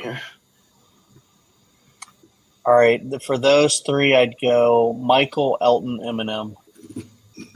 Okay, Michael, Elton, Eminem. Okay, Jacob. Eminem, Elton, Michael. Eminem, Elton, MJ. Soda. Elton, Michael, Eminem.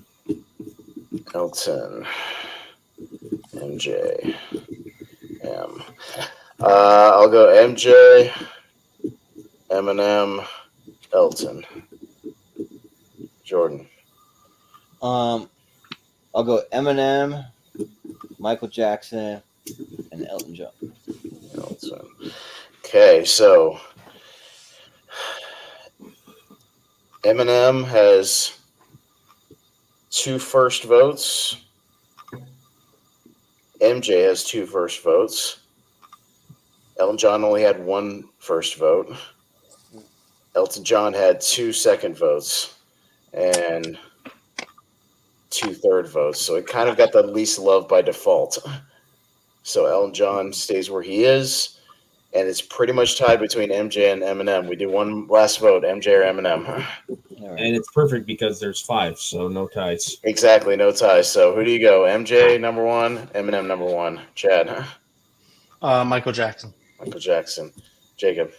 Eminem. Soda. King of Pop. Yeah, I gotta go MJ. It's like this close for me. Yeah, Yeah, really like close. it's so close that like last time I voted for Eminem, but he is the king of pop, and he's freaking like incredible all the way around. So I got to go with Michael Jackson. I'll switch it. Yeah. So weirdly enough, he didn't even get up there until the last chance round, and he wins the whole damn thing. Michael Jackson. Yeah, right. Because that's what he does. Some things are just obvious. Yeah, some of these are obvious. They're so obvious that we just don't even get to it till the last second. But yes, that's how it works out. So there you He's go. shocked we don't have the king of rock up next to the king of pop. Yeah, but there you go. So yeah, that's what it looks like. But man, some damn good talent all up and down this list. I Like, mean, there's no joke that not S even tier included. could be a list anywhere. yeah, it's. I mean, we still got great artists down there. I mean, look at it. Yep. There's David Yeah. Bowie. There's the Think of all the great Clash. artists that are not on there. Yeah, right. All the ones that we said that are not on there. But Yeah. some good stuff still kind of down there. So some great music. Biggie and the Stooges. But yeah, we might break it down. We might break down like a genre later. We'll do like maybe just a straight hip hop list, Jacob, and we'll get you and some other big rap fans, and we'll hash out. We'll find like a Source magazine, hip hop artist list or something like that. Whatever. Yeah. We'll find something more appropriate. Yeah, Same with good. rock and roll. We'll do something. I sign me up for the rock one, man. Yeah, for sure. Yeah, because like just based on this list and like certain artists that aren't here, makes me want to do that like more. Just dive into those other genres more. But, like, No, like we try need to see justice if for you pull certain. off a country one. Oh yeah. Well, the country one, I might have to sit out. Yeah, I would have to sit out that one as well. I only know old country. I don't know new country at all. Yeah, but if At anyone, all. Yeah. if anyone wants to host it, I know that. Anyone want to do a polka yodeling one? I'm down for that. Yeah. Weird Al. So we have Weird Al the S tier and Obviously, I got a buddy who's really good at pro. Yeah. I love them. Yeah. Anyone want to do a greatest opera singers of all time? I love opera. Yeah, I'll do opera. Yeah, I love opera. What about Opera I can't Man? stand from opera. SNL. Oh. Opera man. Yes. Boy, boy.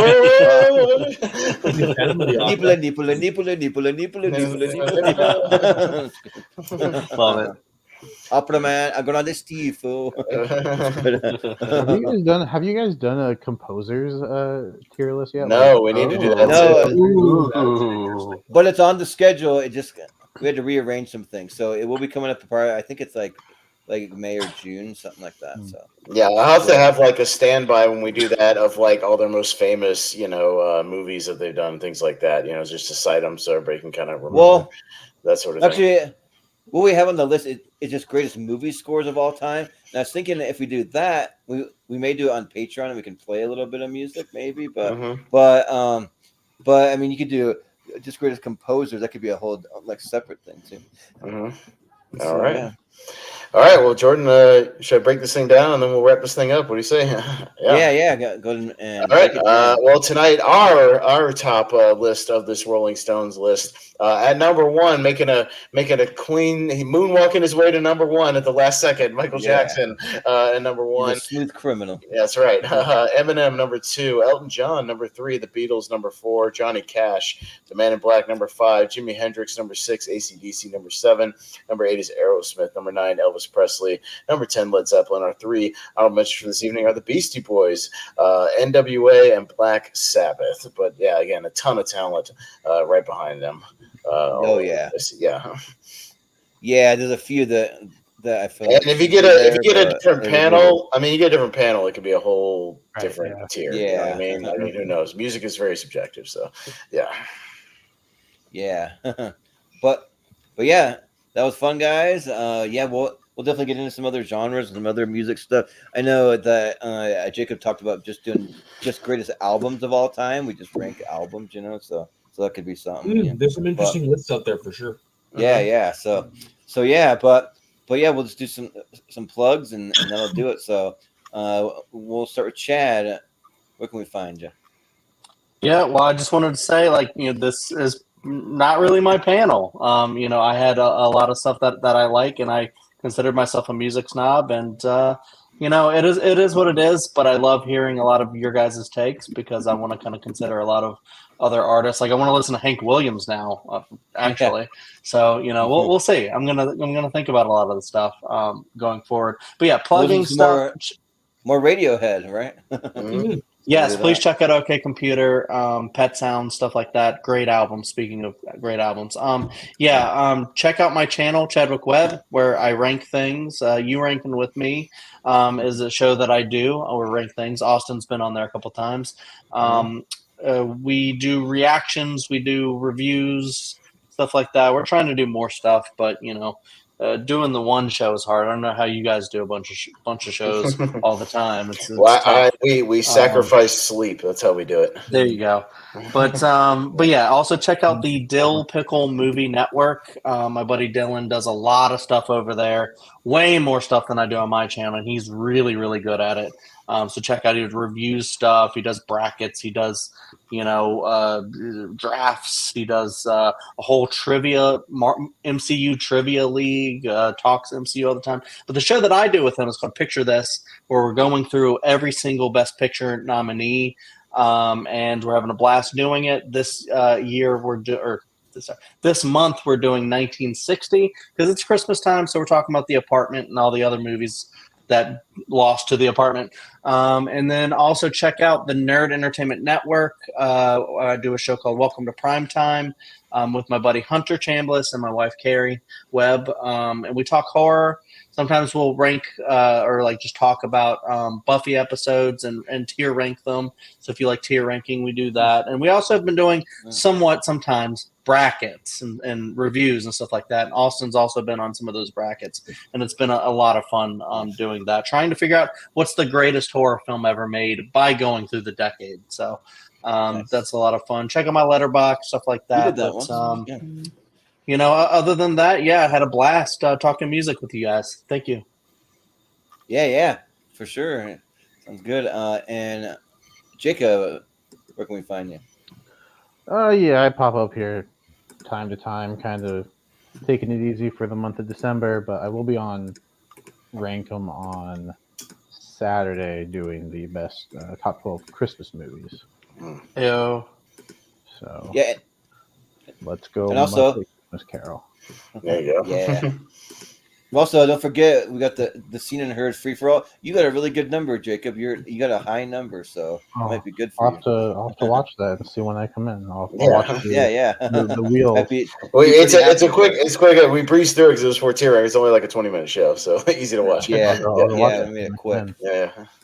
Yeah, but and Soda, what do you have going on? You can find me on my personal Instagram and Twitter at soda_the_saxman, and just over on the Northern Entertainment Group where I do my show from Flags with my friend 15.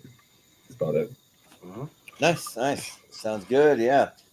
And Austin. Yeah, I forget whose channel is on. If it's Hunter's channel, I think it's Hunter's channel. God, what's his channel name again? Chad, do you remember? Nerd Entertainment Network. Yeah, Nerd Entertainment Network. I think we're doing. I'm doing a Christmas horror match. I'm co-hosting that. Yeah, there you go. So I'll be on there Thursday night at 9 before Lonely Marks. But yeah, speaking of Lonely Marks, Jacob's taking some time off. So me and Richie are just doing some retro reviews in the meantime, just having a little fun. We'll be talking briefly about NXT Deadline, which just happened, and then we're going to review ECW's Massacre on 34th Street. For the Christmas season from 2000. Not December to Dismember? No, well, that was on the wheel. So we spun a wheel of ECW end of the year shows. So we had 4 shows to spin, and December to Dismember was on there, but we avoided that hit. And we spun Massacre on 34th Street. And then next week we're going to spin a wheel of Starrcade because that's WCW's end of the year show. And we're just going to put all the years of Starrcade on a wheel. I just about a month ago watched the first 4 Starrcades. They're great. Yeah, so a lot of the early ones are good. A couple of the mid-90s ones are good. So we'll see. We could get a good one, we could get a bad one. Who knows? One of the best Sting entrances I've ever seen came from a Starrcade, which is really cool. 97. Yeah. Think about that match.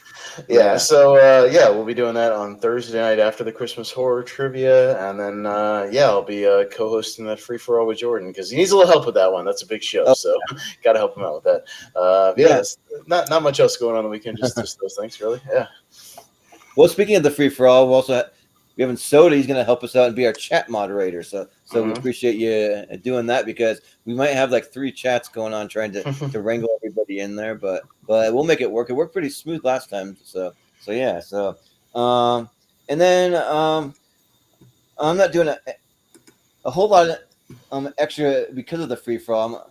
I'm working on it all day, every day.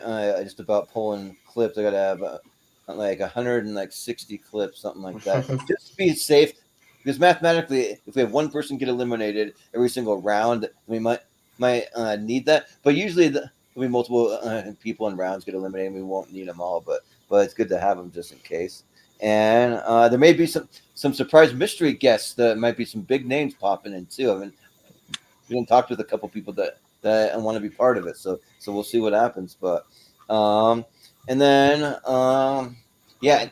Oh, and that'll be on this Sunday at 8 p.m. Eastern time is when it'll be starting. So you can catch it then. And then you can find us on the social media at Movie Hero 2121 on X and Instagram. You can find me at my personal social media. It's Jordan83616. And you can find us over in the Schmodown Friends and Family group where within a few days we'll post our top 10 and our 3 honorable mentions from this episode. I'm a little behind posting for some things from our show recast, so I'll be posting that soon. And then recast will be in a little bit of a hiatus during the holidays, but we're going to be back doing it, recasting some popular movies. But the second week of January, we'll be doing Willy Wonka and the Chocolate Factory. Will be the first one back, so we'll be recasting that. And then just what we have coming up for tournament fights and tier ranker. Oh, and also too, we have one other show that's called Wheel of Movies. We'll be doing it 1 week from this Wednesday. We'll be doing Home Alone for a Christmas one. So we'll be just doing a 1 hour deep dive on the movie. So that'll be coming up. But as for tournament fights and tier rankers, this Friday will be the next in our Geek series. There'll be best non-Marvel and DC comic book characters. So we've already covered Marvel and DC. Now we're going to do the non-Marvel DC stuff. So that'll be happening because we're on a quest to determine the best geek character of all time. And the Sweet 16 will be in a big championship with a bunch of other fandom to determine what's the best geek character of all time.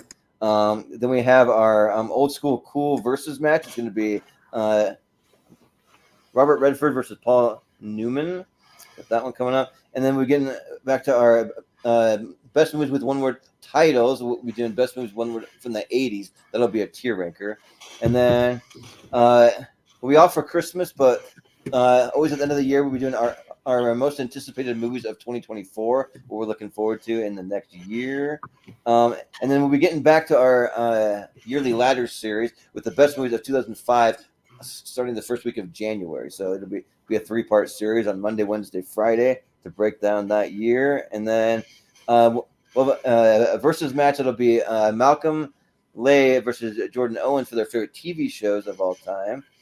And then we do an entire a tournament based on best movie posters. We're going to have 5 of us. We're each going to pick about 12 or 13 movie posters. And you won't be voting on the movie. You'll be voting strictly on the movie poster, which one you like the best. We've got a couple verses. We got a Sam Rockwell versus Ben Foster coming up. And then the Johnny Depp versus Gary Oldman matches coming up. And then we'll finally get to our best of 2023. That'll be a 3-part series at the end of January. We want to give everybody some time to kind of catch up on any movies they might have missed or didn't get a chance to see. So it is coming. We will break down the best of 2023, but it'll be the end of January. So, but that's basically what you can look forward to. So, but yeah, this was fun to kind of venture out of movies and talk music. I had a lot of fun. So we'll eventually do something similar with different genres. We'll revisit the genre again. So, but yeah, that'll do it. So, for Chad Webb, for Jacob Barber, for Matt Mageau, for Richie Goodacre, and Austin Pez Howell. I've been Jordan, the movie hero Anderson, and we'll see you next time. Alive! It's alive! Life, do you hear me? Give my creation life!